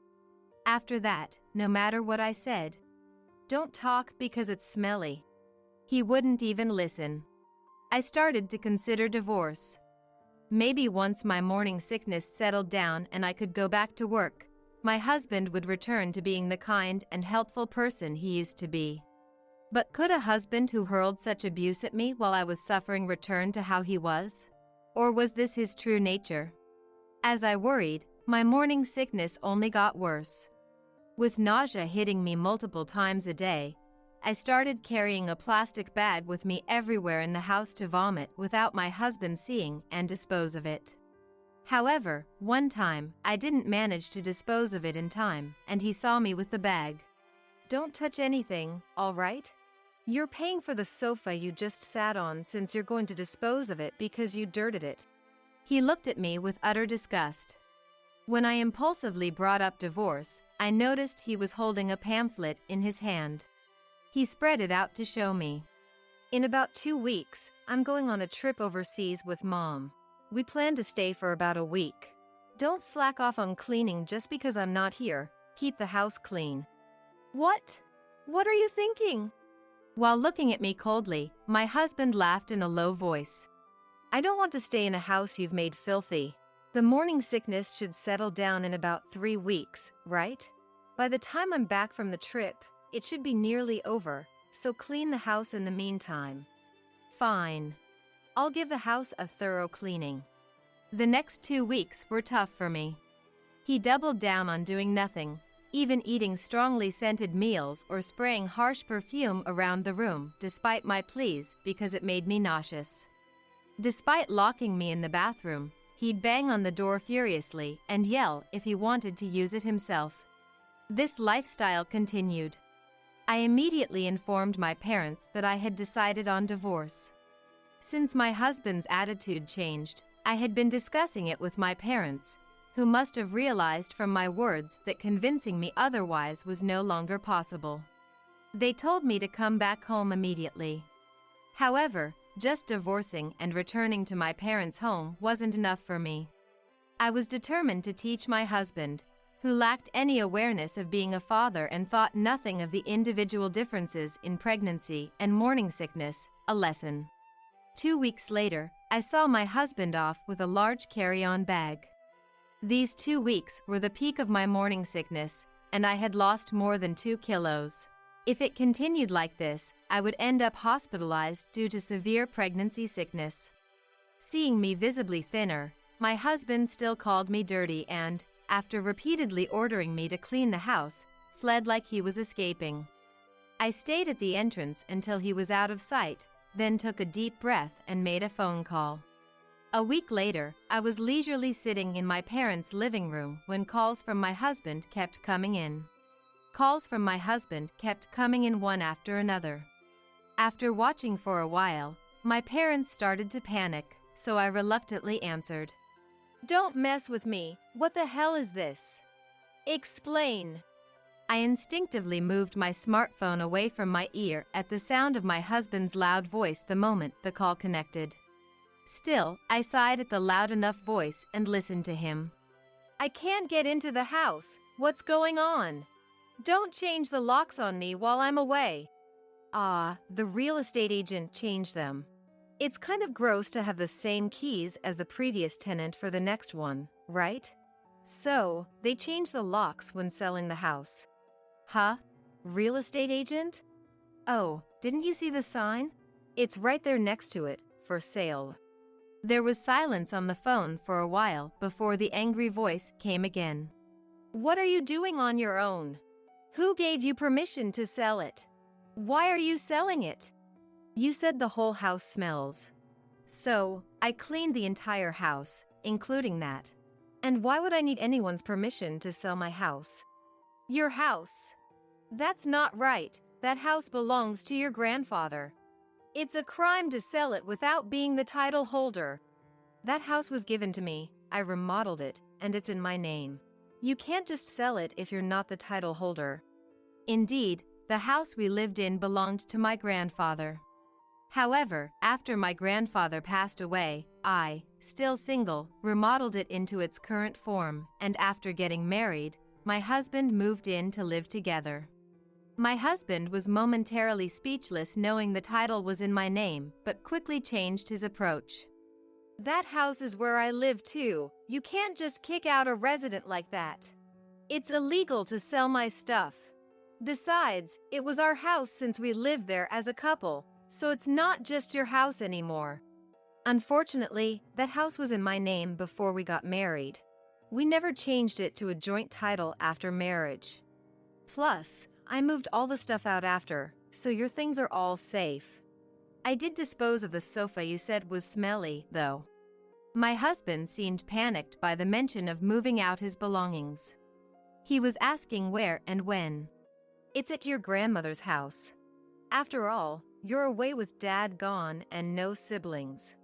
There was nowhere else to send it but your grandmother's when you went overseas with Audrina.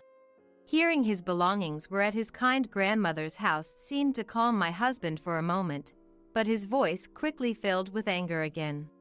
So, you're the kind of woman who sells the house and dumps the belongings while her husband is on a trip. I'm divorcing you. I'll sue for compensation in the divorce court because of this. It's a relief you're the one bringing up divorce. I don't want you to come to the house anymore, and I'll be heading there with my lawyer soon. So, goodbye. I wonder if my husband truly believed he could win if he took it to court. I calmed my panicking parents while contacting a lawyer.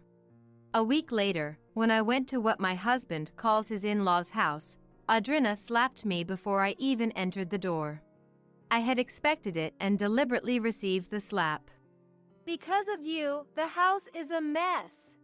A woman who can't even do housework because of a little morning sickness is useless. Pay the compensation in the divorce court and let's divorce. As I was rubbing my stinging cheek, planning to retort to Audrina, she saw someone behind me and her face twisted. I thought you showed no remorse, but to strike immediately upon meeting is something else. Behind me was Carol, my husband's grandmother, looking furious. Hello. I'm really sorry for sending the belongings over so suddenly the other day. That's all right. If it hadn't been for that, I wouldn't have noticed at all. I had come to the in-laws' house, which was now the home of my husband's grandmother who had kindly accepted his belongings. When I sent my husband's belongings, I included a letter of apology, detailing everything about our situation. As a result, the grandmother was furious with her grandson's husband for hurling terrible words at his wife suffering from morning sickness and leaving her to fend for herself. She was equally furious at Audrina for going on an overseas trip with him without admonishing such behavior. The grandmother, now 80 years old, is a gentle figure to her grandson but a disagreeable mother-in-law to Audrina. Since Audrina married into the family, her relationship with the grandmother, due to their clashing personalities, has always been like cats and dogs. Sure enough, Audrina, upon suddenly facing the grandmother, twisted her face in obvious annoyance, which only fueled the grandmother's anger further. After briefly addressing the shouting match between the two, I entered the house. There, my husband stood, dumbfounded next to the grandmother and Audrina. It might have been shocking for my husband to see his kind grandmother and mother arguing so fiercely. However, wanting to discuss matters with my husband without Audrina's interference, I had informed the grandmother of my visit in advance. And we started the divorce negotiation with my lawyer before Audrina could return. The process didn't take much time and ended smoothly. The compensation amount my husband had prepared for the divorce court and its basis were systematically dismantled by my lawyer, leaving him speechless. After a thorough division of assets and agreeing not to approach me except when visiting our child after its birth, my husband readily agreed, and our marriage ended abruptly. As I was leaving the house, the grandmother and Audrina were still standing next to each other. I addressed them briefly before departing, but they seemed too heated in their argument to pay me any mind. Subsequently, I began receiving a barrage of complaint-like emails from my ex-husband. Apparently, he became annoyed with the grandmother coming to the in-laws' house and meddling. Imagining my former husband and Audrina, who had shouted at me so boldly, becoming meek in front of a petite grandmother, finally brought me to laughter. However, the nature of my ex-husband's emails soon shifted towards seeking reconciliation. Every day there's shouting. They both ask me what I think when they're fighting, dragging me into it, and it's annoying. It's a lifetime request. Please, let me stay at your place. I'll do household chores or anything. I won't do anything terrible again, and I'll never say it. I want to meet our coming child too. I love you. I want to remarry you. I responded mechanically. I will not reconcile. As for the child, you can meet if you pay child support. And left it at that. Eventually, the messages from my ex-husband ceased. Apparently, unable to bear the living conditions, he left Audrina and went somewhere. Not providing any support, Audrina, not yet of pensionable age, is scraping by on her savings. Audrina herself contacted me with this news. No one's helping me. Please, I want to stay at your place. I only went on the trip with my son because he invited me. I had no idea you were suffering so much from morning sickness.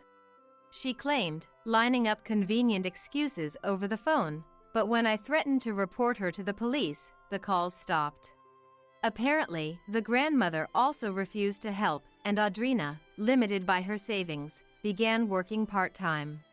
Thus, she no longer had the energy to call or email me. However, the altercation between the grandmother and Audrina that day is well known throughout the neighborhood, and they saw me deliberately receiving Audrina's slap. Consequently, the neighbors have distanced themselves from Audrina, leaving her to live uncomfortably in her home. Seemingly unable to afford renting a new apartment, she spends her days diminishing in stature. Yet, living alone in a rent-free house should be manageable on a part-time income. My morning sickness has finally subsided, and I no longer vomit. The doctor, learning of my divorce and the circumstances around it, scolded me for accumulating too much stress, which wouldn't help in healing. Though I had been consulting with my family, the stress from living with an uncooperative ex-husband for a while, and dealing with real estate agents online to sell the house, had been too much on my body, and I reflected on this. Moving forward, I plan to avoid stress and return to work. Anyway, I'll be taking maternity leave before giving birth, planning to live at my parents' house. Now, imagining the appearance of my unborn child brings me immense joy. As the days go by, my anticipation grows, and I can hardly wait to see what kind of child will be born. No matter what, I intend to raise my child with love. Emily, is Grandpa behaving himself?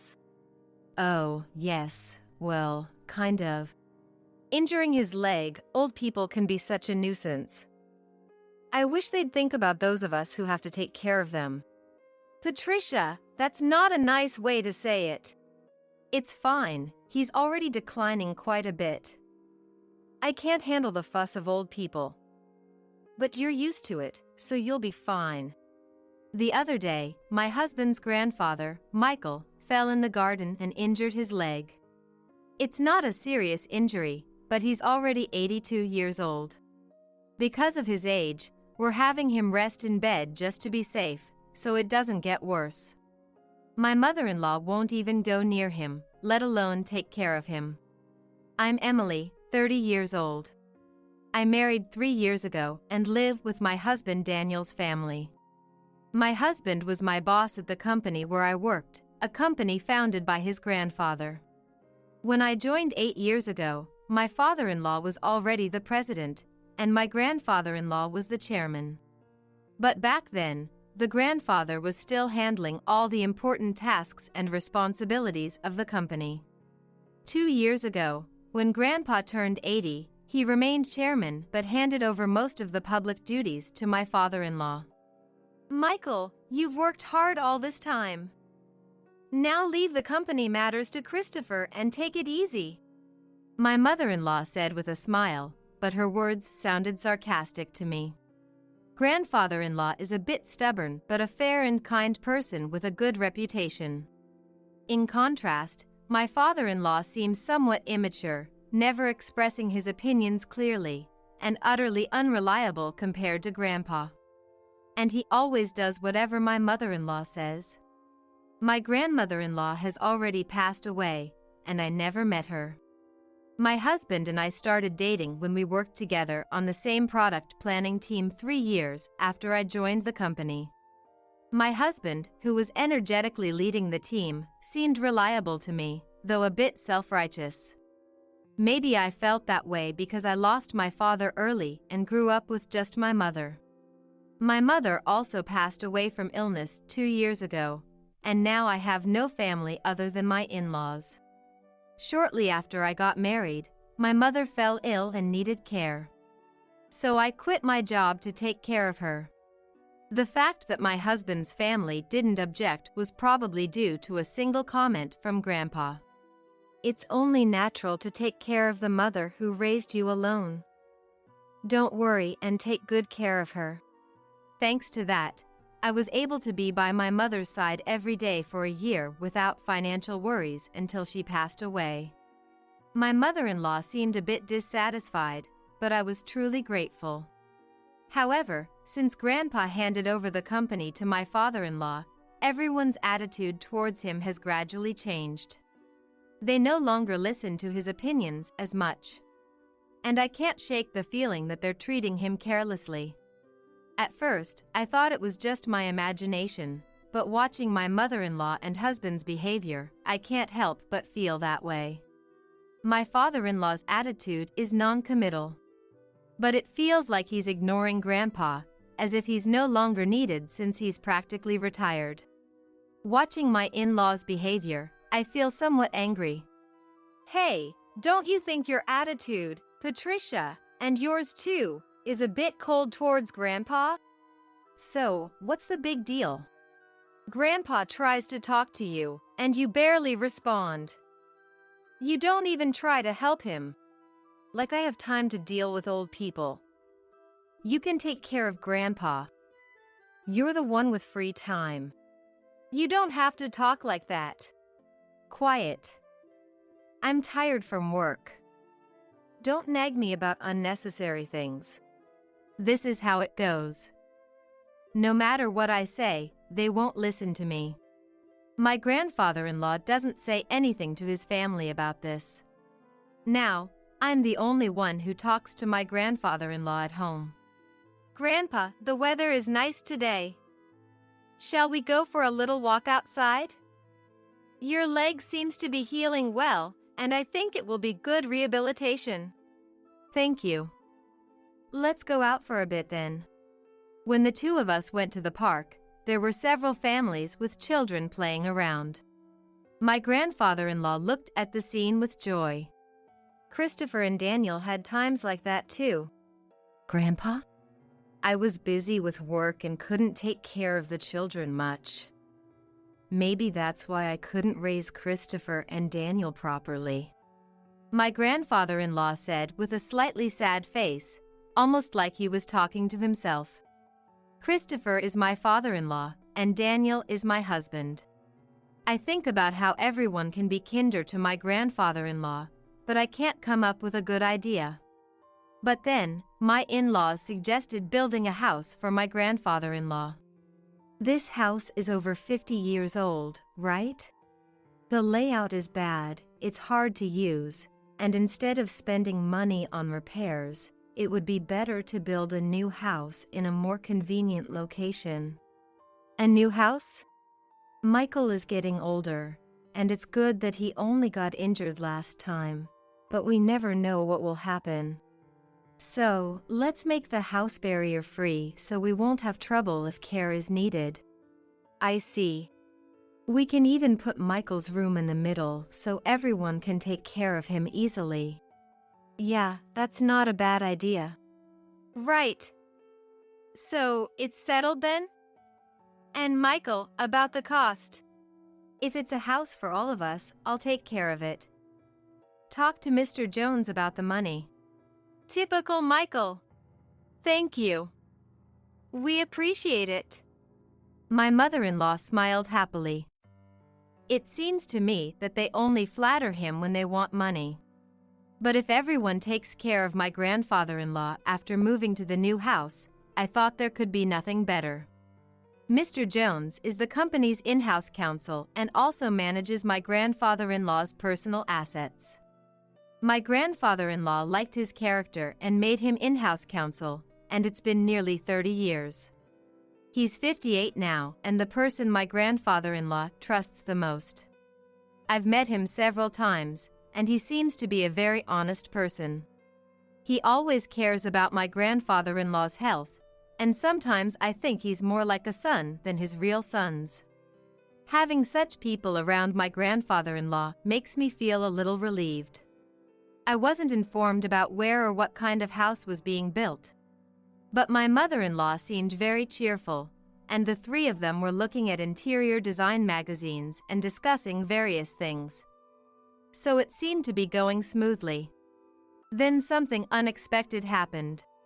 It was revealed that my grandfather-in-law had a debt of $1,820,000. Wait, what's this about $1,820,000? My grandfather-in-law had become a co-signer for a loan for a friend's company. But that company was in trouble, and the debt had become my grandfather-in-law's responsibility. Wait, they're not going to take the house that's under construction, are they? Since the contract has already been completed, and as Patricia said, it's in the president's name, so it's fine. My mother-in-law seemed relieved at those words. Oh, thank goodness. I'm glad we did it my way. Listening to that conversation, I learned for the first time that the house was in my father-in-law's name. Even though my grandfather-in-law had paid for it, putting it in my father-in-law's name seemed just like something my mother-in-law would do. I also wondered why they didn't think of giving up the house to help repay the debt. Hey, this debt is Michael's fault, and it has nothing to do with us or the company, right? Well, it was signed in Michael's name. Oh, good. Then there's no problem. I couldn't understand what was good about it. But since my grandfather-in-law didn't say anything during that conversation, I didn't intervene either. After all, it's not an amount I could handle. And a few days later, my grandfather-in-law's behavior began to change gradually. "Grandpa, what would you like for lunch?" Who are you calling Grandpa? I'm only 50. You have no right to call me that. Huh? "Ah, sorry. Emily, right?" I was lost in thought. At first, I thought he was just deep in thought, but when it happened repeatedly, I began to feel uneasy. Patricia, what are you doing? Where's my meal? "Grandpa, I'm Emily.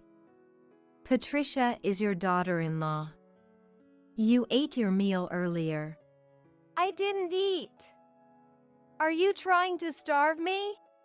I wondered if my grandfather-in-law's condition was triggered by the $1,820,000 debt. And seeing that none of his family members were trying to help him might have been a double shock. What can I do for him? I tried to take my grandfather-in-law to the hospital, but he refused to go. He might not want to admit that he might have dementia. I don't want to force him, but I can't do anything on my own. I consulted my husband, but he only replied that it had nothing to do with him. I can't rely on my mother-in-law either. So I thought my father-in-law was the only option. Yeah, I heard from Patricia and Daniel. They think it might be dementia? Can you go to the hospital with us? But it's not that bad yet, right? If we go to the hospital, others will find out. My father having dementia. There are good medications now that can slow the progression. Well, there's no need to rush. Let's watch him a little longer. Emily is here, so it'll be fine, right? I can't help but think how unreliable these people are. I can't depend on them. "Grandpa, let's go to the hospital. Let's get you properly examined."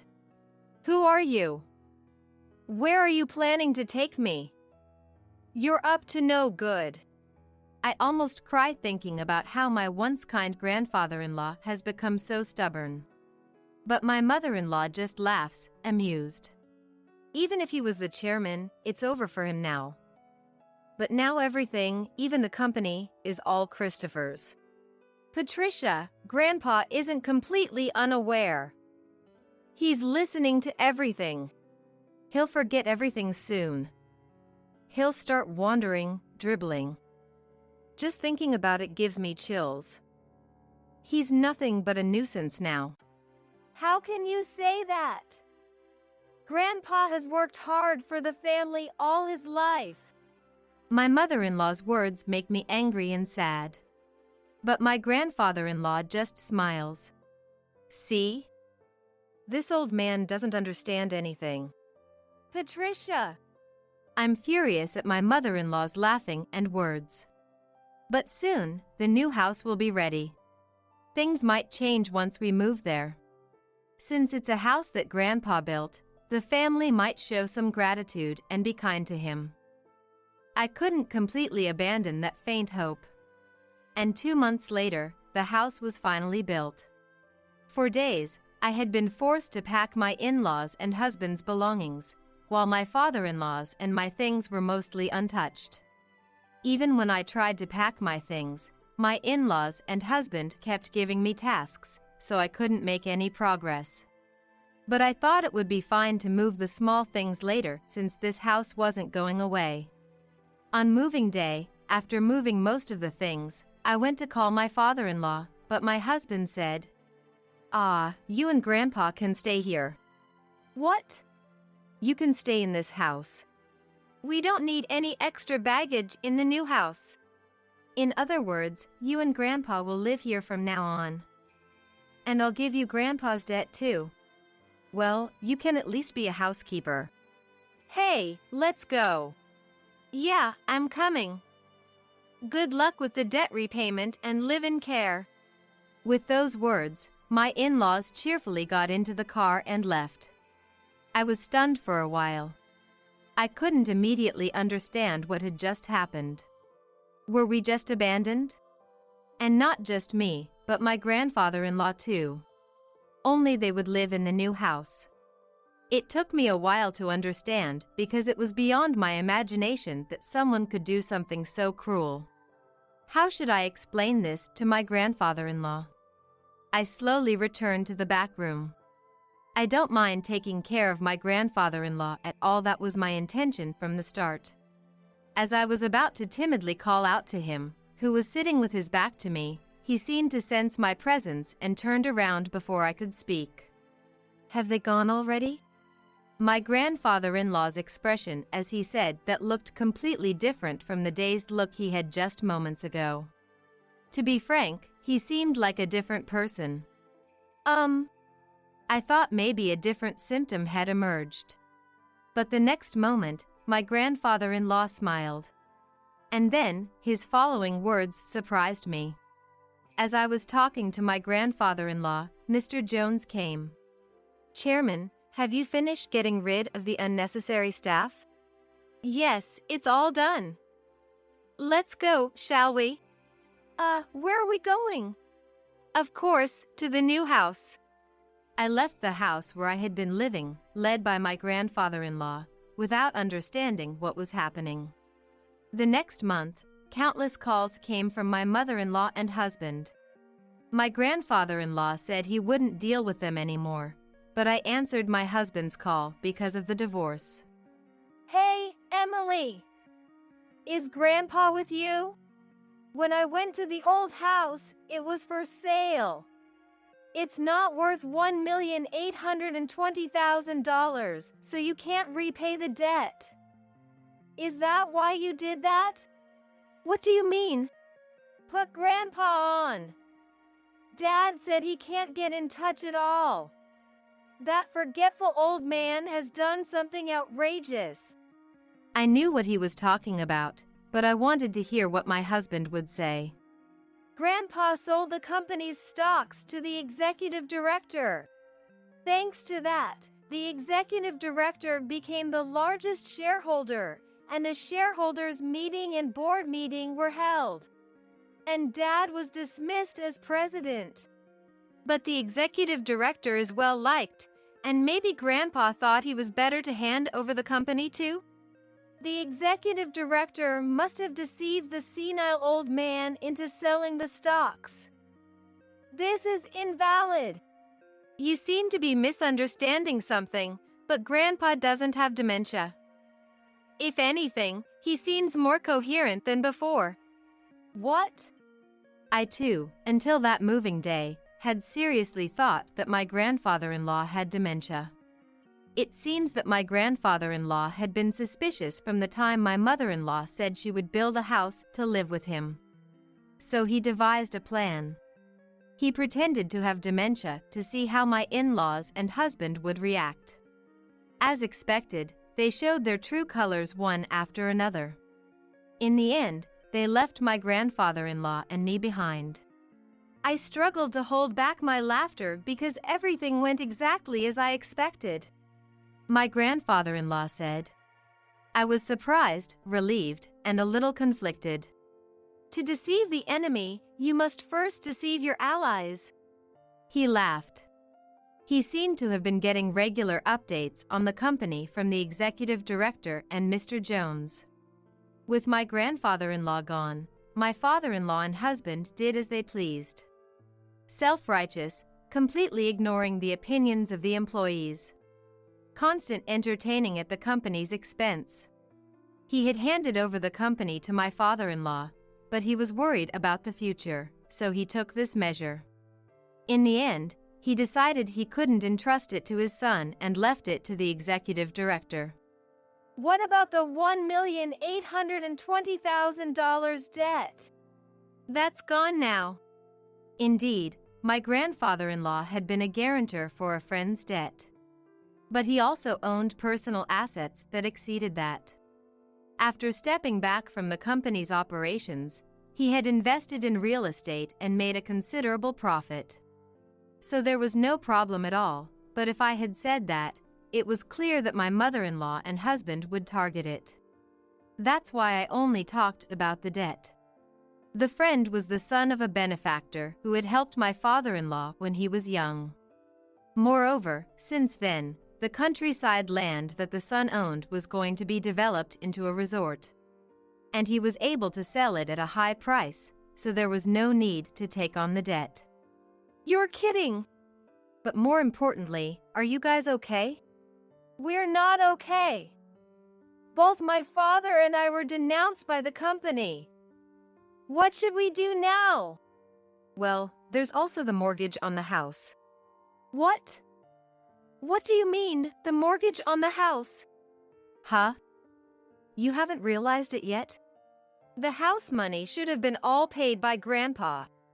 Maybe you don't remember what Grandpa said at that time?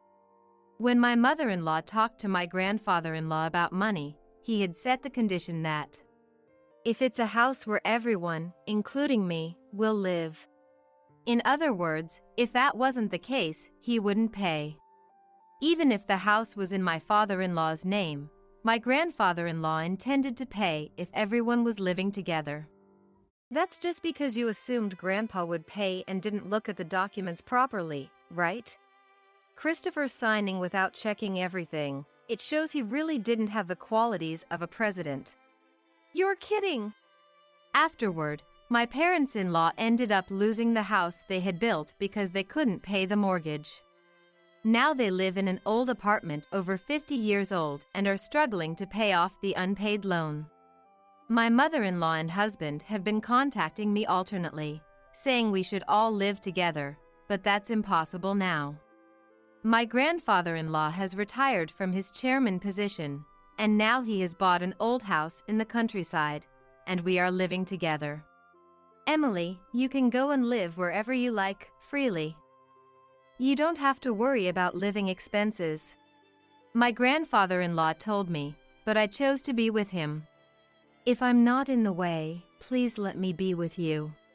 When I said that, my grandfather-in-law's eyes welled up with tears. Thanks to Mr. Jones, the divorce was finalized, and procedures were taken to exclude my former father-in-law and former husband from inheritance. And I became my grandfather-in-law's adopted daughter. If anything happens to my grandfather-in-law, who has become my father, I intend to take care of him until the end.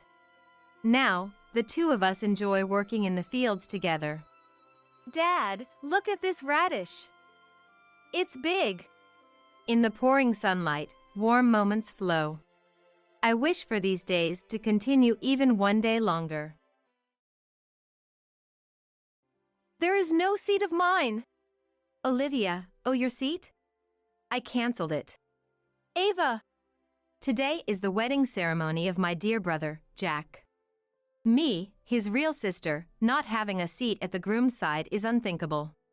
What do you mean by canceled? Oh dear. I mean exactly what I said. Your seat isn't here anymore. Laughing almost cartoonishly, adorned with numerous necklaces and bracelets, is Ava, the bride's mom. To me, she's just my sister-in-law's mom, not someone I usually interact with much. But, as it turns out, Ava and I have a bit of history. I'm Olivia, a 25-year-old singer. Since childhood, I've pursued my dream, enduring hardships and disappointments, but 3 years ago, I passed a crucial audition. That led to hit songs, and now I'm busy with solo concerts and TV appearances. I met my husband, Michael, at work, and we married a year ago. Both my professional and personal life are thriving. It's all thanks to the support of my family. Especially my brother, Jack, who's always been here for me. He had been claiming to me as, "I'm your first fan since my debut." However, in the entertainment industry, I sometimes face criticism for being frivolous or chasing dreams endlessly. When Jack's marriage was decided, my biggest concern was exactly this. I worried if Jack would be badmouthed by his wife's family because of my career, but Mary and Ava, his wife and mother-in-law, smiled and supported my work. I was so happy with that, yet I never imagined today's wedding turning out like this. Come on, how long will you stand there? You're obstructing the other guests. Please leave quickly. What are you talking about? Today is my brother's important wedding. I'm definitely attending. How many times do I have to tell you? You don't have a seat. Just go home immediately. Then, a staff member from the venue, seemingly who unable to watch any longer, came to help. If there's been a mistake, we can arrange a seat for you. What would you like to? It's fine. Today is my daughter's wedding. The presence of someone like her would only lower the grade of the ceremony. No need for unnecessary interference. What do you mean by that? Don't you get it? I don't want someone with a frivolous job like yours in my family. I cannot let that comment go. Please retract it. Where did I go wrong? I'm proud of my job. Just because you're a bit famous, you act so high and mighty. You're just a one-hit wonder, aren't you? You'll fade away soon enough. I was so stunned by her words that I fell silent. My husband Michael, perhaps out of anger, had gone pale and was glaring at Ava. Was Ava really so pleased with our situation? She dramatically spread her arms wide with a triumphant look.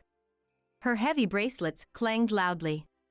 If you really want to attend badly, there's one condition. If you can meet it, you're welcome at the wedding. All right, let's hear it for now. Though I was thinking, what kind of condition? I prepared to listen. Ava's face twisted into an even more satisfied, mocking smile. Quit your singing career. Then I'll allow you to attend. I couldn't help but raise my voice at Ava's outrageous suggestion. Ava snorted arrogantly. Her expression seemed to say, there's no way you could do that. She knew I couldn't accept such a condition and seemed to enjoy seeing me struggle. You can't do it, can you? You always put yourself first. Your job is more important to you than your own brother, isn't it? Such a selfish and detestable woman. There's no place for you here. Just leave. Shocked by her cruel words, my husband Michael started to retort, but I pulled his arm to stop him. Michael looked at me unhappily, but I shook my head slightly and then faced Ava squarely. Understood. Then, we'll leave here. What? Michael, let's go. Wait a minute. This is your own brother's wedding, are you sure? Ava seemed panicked as I began to leave the venue, was saying nonsensical things. My reaction must have been quite different from what Ava had expected. Perhaps she thought I would be crying, begging, please let me attend the ceremony. Right after leaving the venue, I heard Ava's screeching voice. How insolent! But I didn't stop. As I walked down the corridor, I heard someone calling my name from behind. Turning around, I saw Jack running towards me, looking frantic. Sis, I heard everything. This is unbelievable, truly unacceptable. Jack, calm down a bit. How can I stay calm in this situation? Michael and I had to soothe an agitated Jack together. Once he calmed down a bit, I took a deep breath and faced him. I'm sorry, Jack. I didn't mean to cause trouble on your special day. This isn't something you should apologize for, sis. But why would Ava say something like that? Well, anyway, now things happened like this, I'm calling off the wedding. Then it's my turn to be surprised. What? Wait a minute. That's too much. I can't have a wedding feeling like this. But what about Mary? I'm fine with it. Surprised by the unexpected voice, I turned to see Mary standing there. Dressed in a beautiful white wedding gown, Mary looked like a fairy, but her face was clouded with sadness. This pained my heart even more. I'm sorry that my mom's behavior. I don't understand why she did that. It's not Mary's fault. But I can't go on with the wedding knowing I've caused you such distress. We'll explain it to the guests. So, sis, don't worry about it. All right. But don't push yourselves too hard. Sis, I'm sorry. I'll come and apologize properly later. I'm very sorry. Mary. Tears streamed down Mary's face as she apologized repeatedly, and I felt like crying too. What should have been the happiest day of her life was ruined. This made me even angrier at Ava. But there was nothing more we could do there.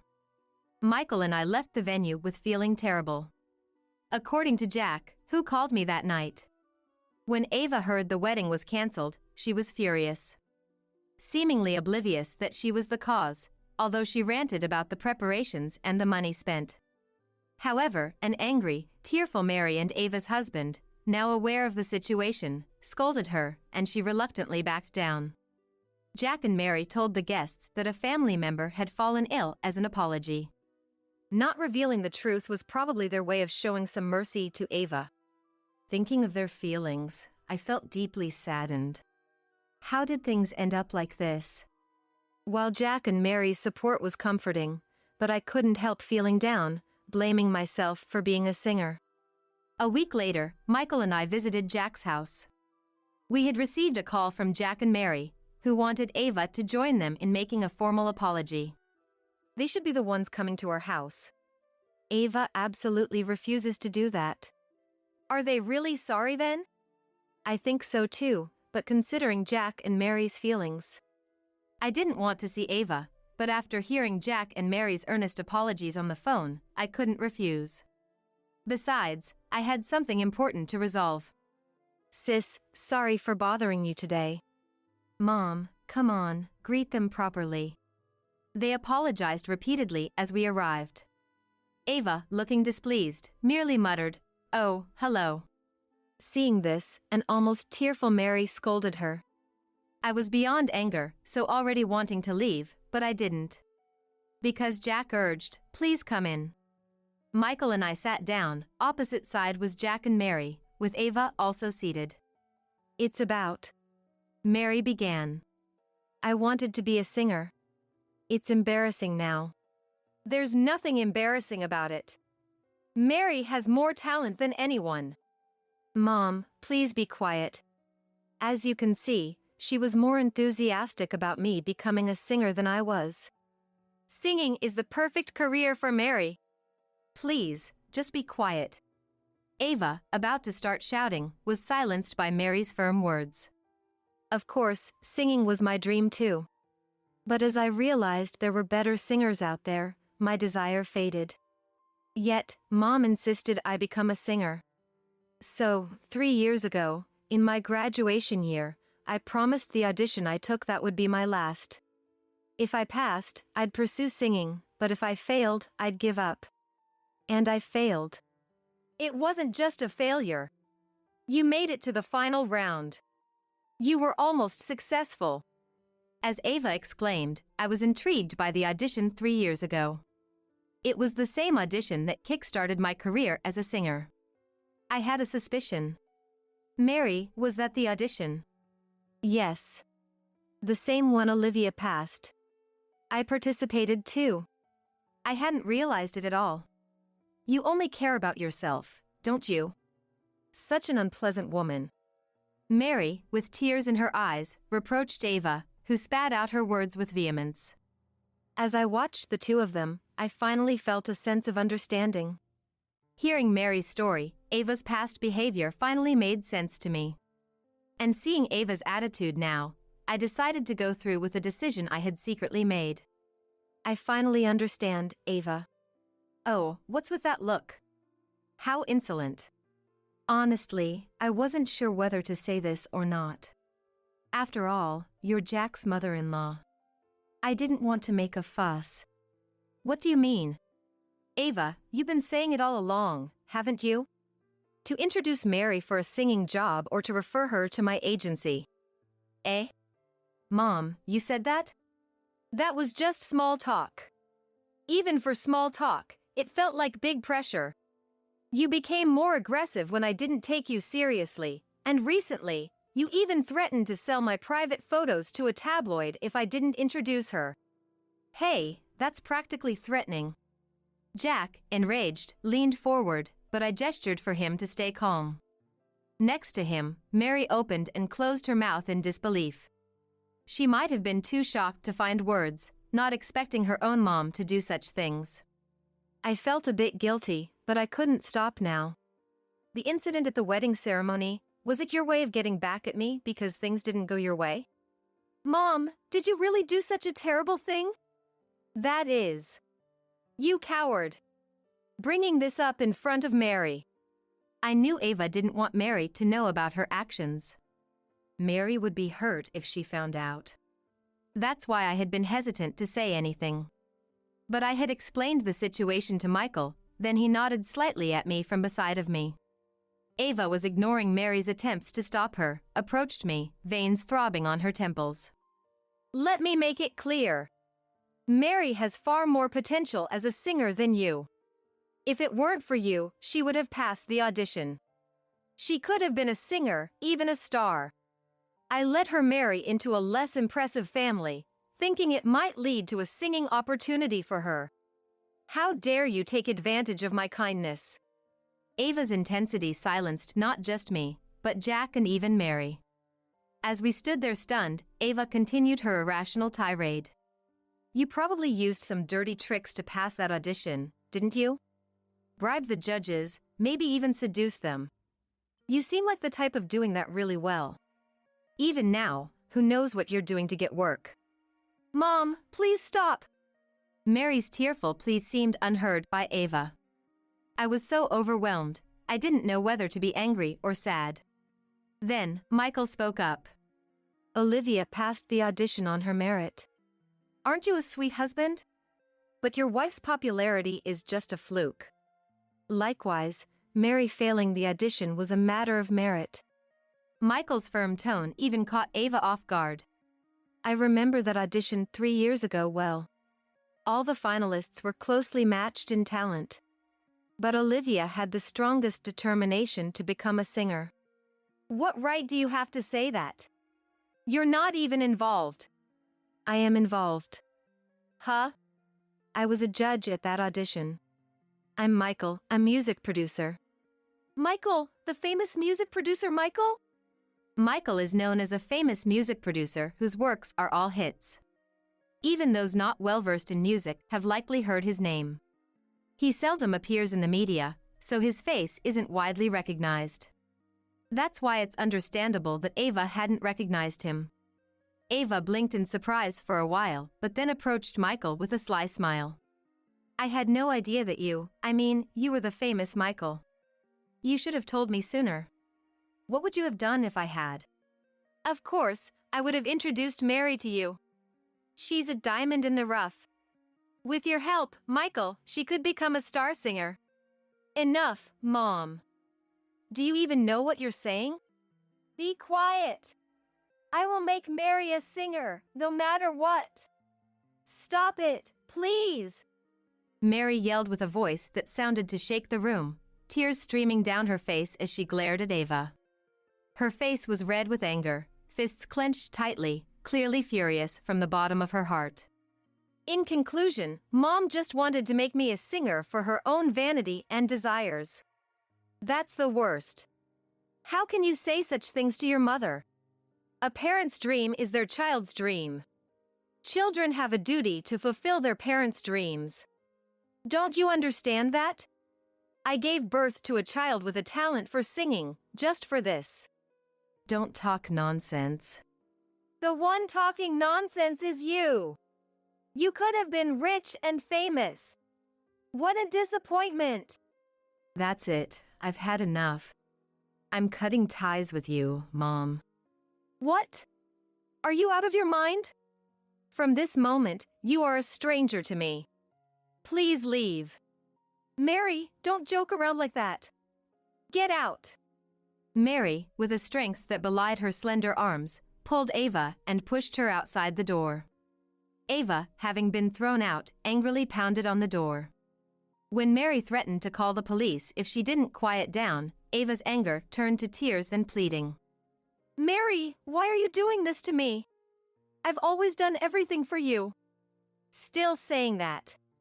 Apologize to Olivia, you shameless woman. Watching Mary shout pained to me, but I was glad she stood by me to the end. I secretly decided that if Jack and Mary would have another wedding, I will definitely support them. 3 months after the incident with Ava. Ava, disowned by Mary, was also divorced and kicked out of her home by her husband. It was discovered that she had secretly incurred debts in her efforts to make Mary a singer. She faced claims for damages to her family and me, as well as the wedding cancellation fees, which further increased her debts. Now, she's living modestly, working part-time to repay her debts. Having been a housewife for so long, it's been tough for Ava to work outside. She frequently contacts Mary, saying, "We're family, after all." But Mary firmly rejects her each time. This experience taught me that being a well-known name can unexpectedly attract resentment. Although having achieved my dream, I consider myself fortunate and will continue to work hard as a singer. The compensation money from Ava was given to Jack and Mary, which they used for their rescheduled wedding. Seeing them finally happy was a great joy for me. Why are you even here? I smiled sweetly at my husband, who was pointing and yelling at me, sitting at the attorney's bench in the courtroom. My husband, causing a commotion, was cautioned by the judge.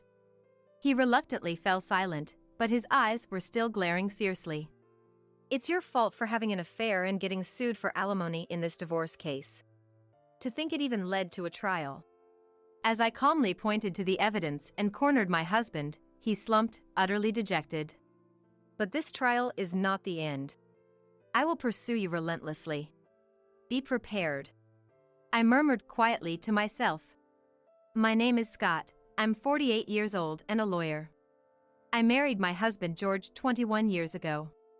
He runs a company, and we were both busy with work, so we chose a child-free life. Instead, we made as much time as possible for each other, going to movies and traveling. George once dreamt of becoming a movie director. Though that dream never materialized, he started a video production company after we got married. In recent years, he became busy with a new venture, and before I knew it, our time together had dwindled. Still, as a couple in our late 40s, I thought this was to be expected and didn't worry much about it. Never in my wildest dreams did I imagine he was having an affair. The future I vaguely envisioned, growing old together, was suddenly shattered. Scott, can you take over this case for me? Thanks. 3 months ago, my boss assigned me a divorce case involving a claim for alimony. Our law firm handles many divorce cases, so it wasn't an unusual assignment. If the husband is cheating, he should just settle the alimony before it goes to trial. In this case, the husband is suing his wife for divorce and alimony due to her affair, and also making claims against her lover. The divorce is already settled, and the wife has finished paying the alimony. However, the issue is with her lover, a company president with substantial wealth, who insists he's not responsible and refuses to pay the alimony.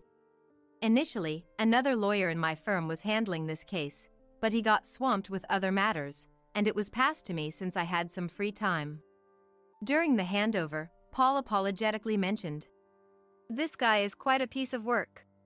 Looks down on everyone else." That statement had slightly bothered me. A tricky cheater, huh? I wonder what kind of person he is. As I was going through the documents handed to me to check the defendant, to my astonishment, the name written there was George. My husband. It seems neither my boss nor my colleagues had realized this. What does this mean? He was having an affair behind my back? I double-checked the documents several times, thinking it might be someone with the same name, but the workplace matched his company, and even the birth date and address were correct. I remembered, a few months ago, he who were back home unusually early asked me, "Your firm handles a lot of divorce cases, right?" "Yes, but why?" "A friend of mine is in trouble. He's been sued for alimony over an affair, and he's not happy with the amount." "What happens if he doesn't want to pay?" "Usually, they start with a lawyer and try to settle, but if that fails, it'll go to civil mediation if it's between a husband and the affair partner." "Oh? So it doesn't go straight to court?" "It can, but most people don't want to because it's costly and time-consuming. So, many give up and settle even after going through mediation." "Huh. So you don't have to pay?" "Come to think of it, there was a precedent where they didn't have to pay even after going to the Supreme Court." "I forgot when it was." "What? You don't have to pay even if it goes to court?" At that moment, his peculiar delight made me feel uneasy. "But if someone's breaking up a family, they should make amends, I think." Who's this friend? You wouldn't know him, Scott? No matter how much I asked, he refused to disclose the friend's name. Was that conversation actually about himself? Unbelievable. I was so happy that night, thinking we could finally have dinner together after a long time. It seemed he only wanted information that would benefit him. According to the documents, the affair between my husband and the other woman started 5 years ago when she was hired as an accountant at his company. That was about the time he started saying he was busy with a new business, leading to more overtime and business trips. So that was it. But I also didn't notice the changes in my husband as my workload increased with more cases to handle. The affair came to light 6 months ago when the other woman's husband found out. The discussion between the woman, her husband, and the distribution of property, and the amount of alimony in the divorce case caused some friction, but it was quickly resolved through mediation by a colleague lawyer and didn't go to court. However, around the same time, the husband filed a claim for alimony against George, the affair partner. I don't want to pay. He refused. He dodged the issue during mediation as well, refusing to acknowledge any responsibility for the alimony. I never imagined he would use the information I gave him in such a way, and anger surged within me. So, he was cheating and using me all along. I won't let this go easily. That's why I decided to divorce him and press on relentlessly. In situations like this, lawyers are not supposed to handle cases involving their own family members. But there's an exception if the client agrees. I immediately contacted the client, Randy. You're George's wife? The next day, at the cafe where we met, Randy was quite surprised as I explained the situation. Yes. And with your consent, I'd like to handle this case. Wouldn't that mean you'd conduct the trial favorably for your husband? That will absolutely not happen. Because once this trial is resolved, I plan to immediately file for divorce myself. I have no intention of being cheated on and just letting it slide. I plan to fight back, as a wife and as a lawyer, with my pride on the line. If you're that determined, please, take the case. Randy, sensing my resolve, officially asked me to represent him. But George has been consistently refusing to pay the alimony. It's terrible considering he's a wealthy company president and not in need of money. I'm not after the alimony. I want him to properly apologize for destroying our family. Randy clenched his fists and bit his lip in frustration. The discussion between Randy and his wife about the distribution of property already favored him due to the affair admission and photographic evidence, so the matter was already settled. I really wanted to end all this as quickly as possible and forget about it. But I just can't let it go like this. Your feelings are completely justified. George, being a business owner, is clever and can talk his way out of anything. I'm just a simple salaryman. Can I even compete? Not at all.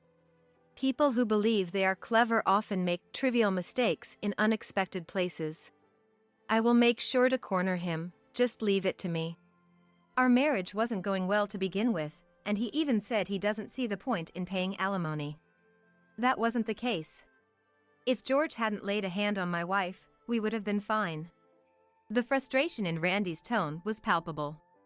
Naturally, no one wants to go through a costly and time-consuming trial. George probably looks down on Randy, a company employee, thinking he can get away with anything because he's a wealthy president. That's what I felt. George was kind and wonderful before our marriage.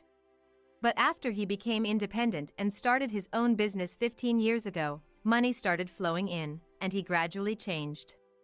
The places we dined at shifted from local bars to upscale restaurants, and eventually, he started saying that those who eat at cheap places are poor.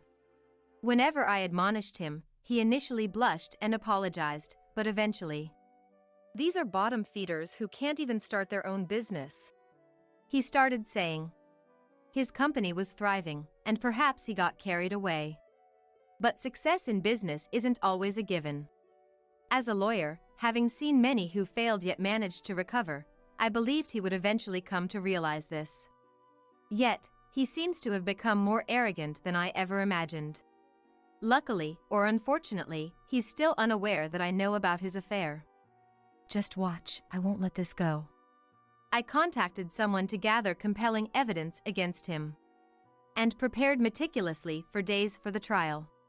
On the day of the court hearing, as I sat in the courtroom with Randy, George entered, pointed at me, and yelled, "Why are you even here?" "I will be representing Randy. I'm Scott, the attorney in charge. Your lawyer has been informed about the change of representation." George glanced at his lawyer in disbelief, who nodded in confirmation. "You probably outsourced everything to the company's legal advisor, not bothering to check who the new attorney was." "That's ridiculous. I don't accept you being in charge." "I have the client's consent. Your consent, as the defendant, is not needed in this case." "I don't care. Change the lawyer." He, causing a commotion, was quieted by the judge but kept glaring at me. "It's your fault for having an affair and getting sued for alimony. To think it even led to a trial." Throughout the trial, "I shouldn't have to pay alimony for the affair," he persistently claimed, "It's not my fault we got divorced." insisting on just that one point. He probably researched Supreme Court precedents based on my information, but he misunderstood them. "There's a Supreme Court decision saying you don't have to pay, so I don't see why I should." Indeed, a previous case did dismiss a claim for alimony due to mental distress caused by an affair. See. He sat back, smug and confident. "Are you aware of the rest of that precedent? While it's true that alimony for mental distress was not granted, claims for alimony due to the affair itself are valid." "What?" George, looking dumbfounded, while his lawyer scrambled to check the precedent. No company lawyer, however proficient in corporate law, can match a divorce specialist.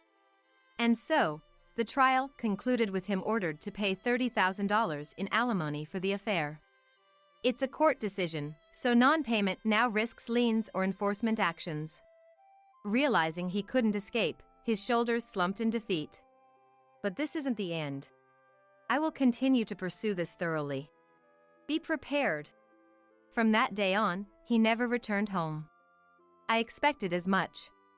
So, the next day, I sent a petition for our divorce trial to his company, along with certain documents. "Please, no more trials. I'll pay the alimony for the divorce as you demand."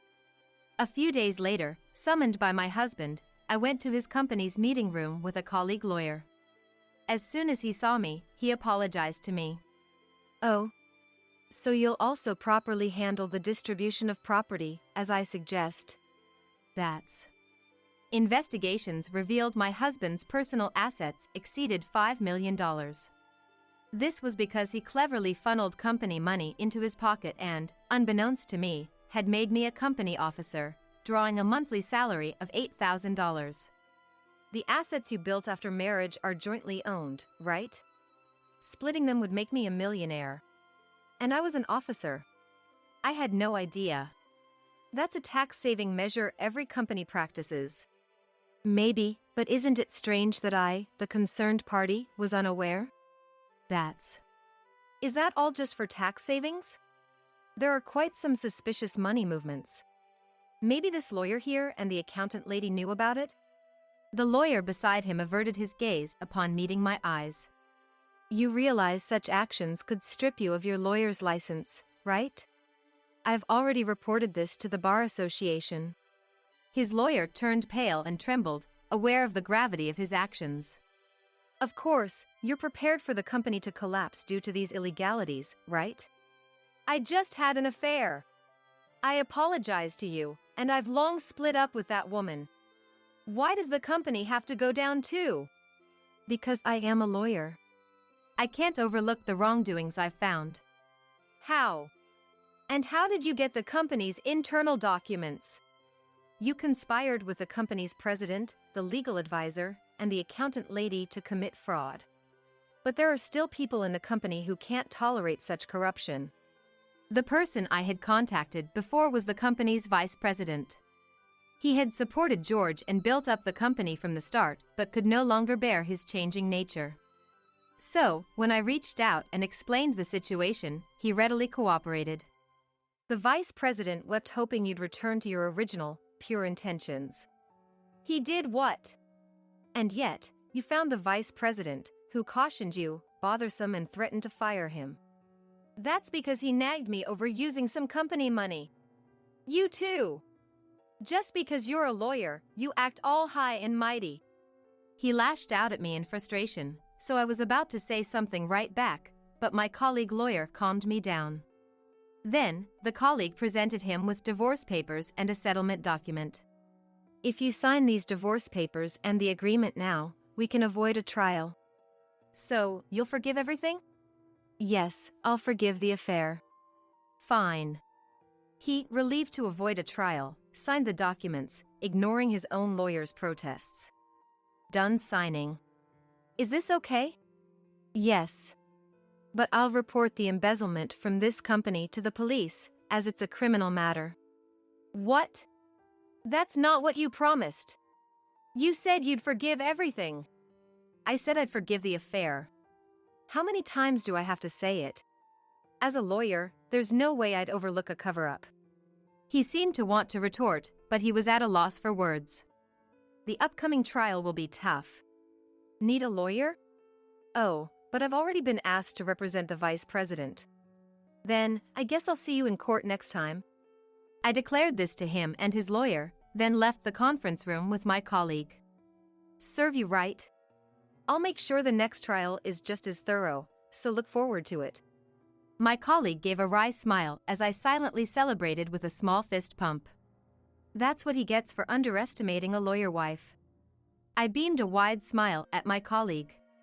Thus, George and I divorced. We went through the distribution of property, but most of it was deemed not personal assets as it was illegally manipulated company funds.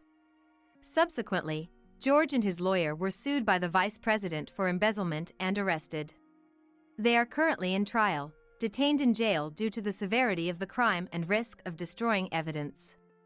It looks like they won't see daylight for a while. Even if they were released, the huge debt they'll face is evident.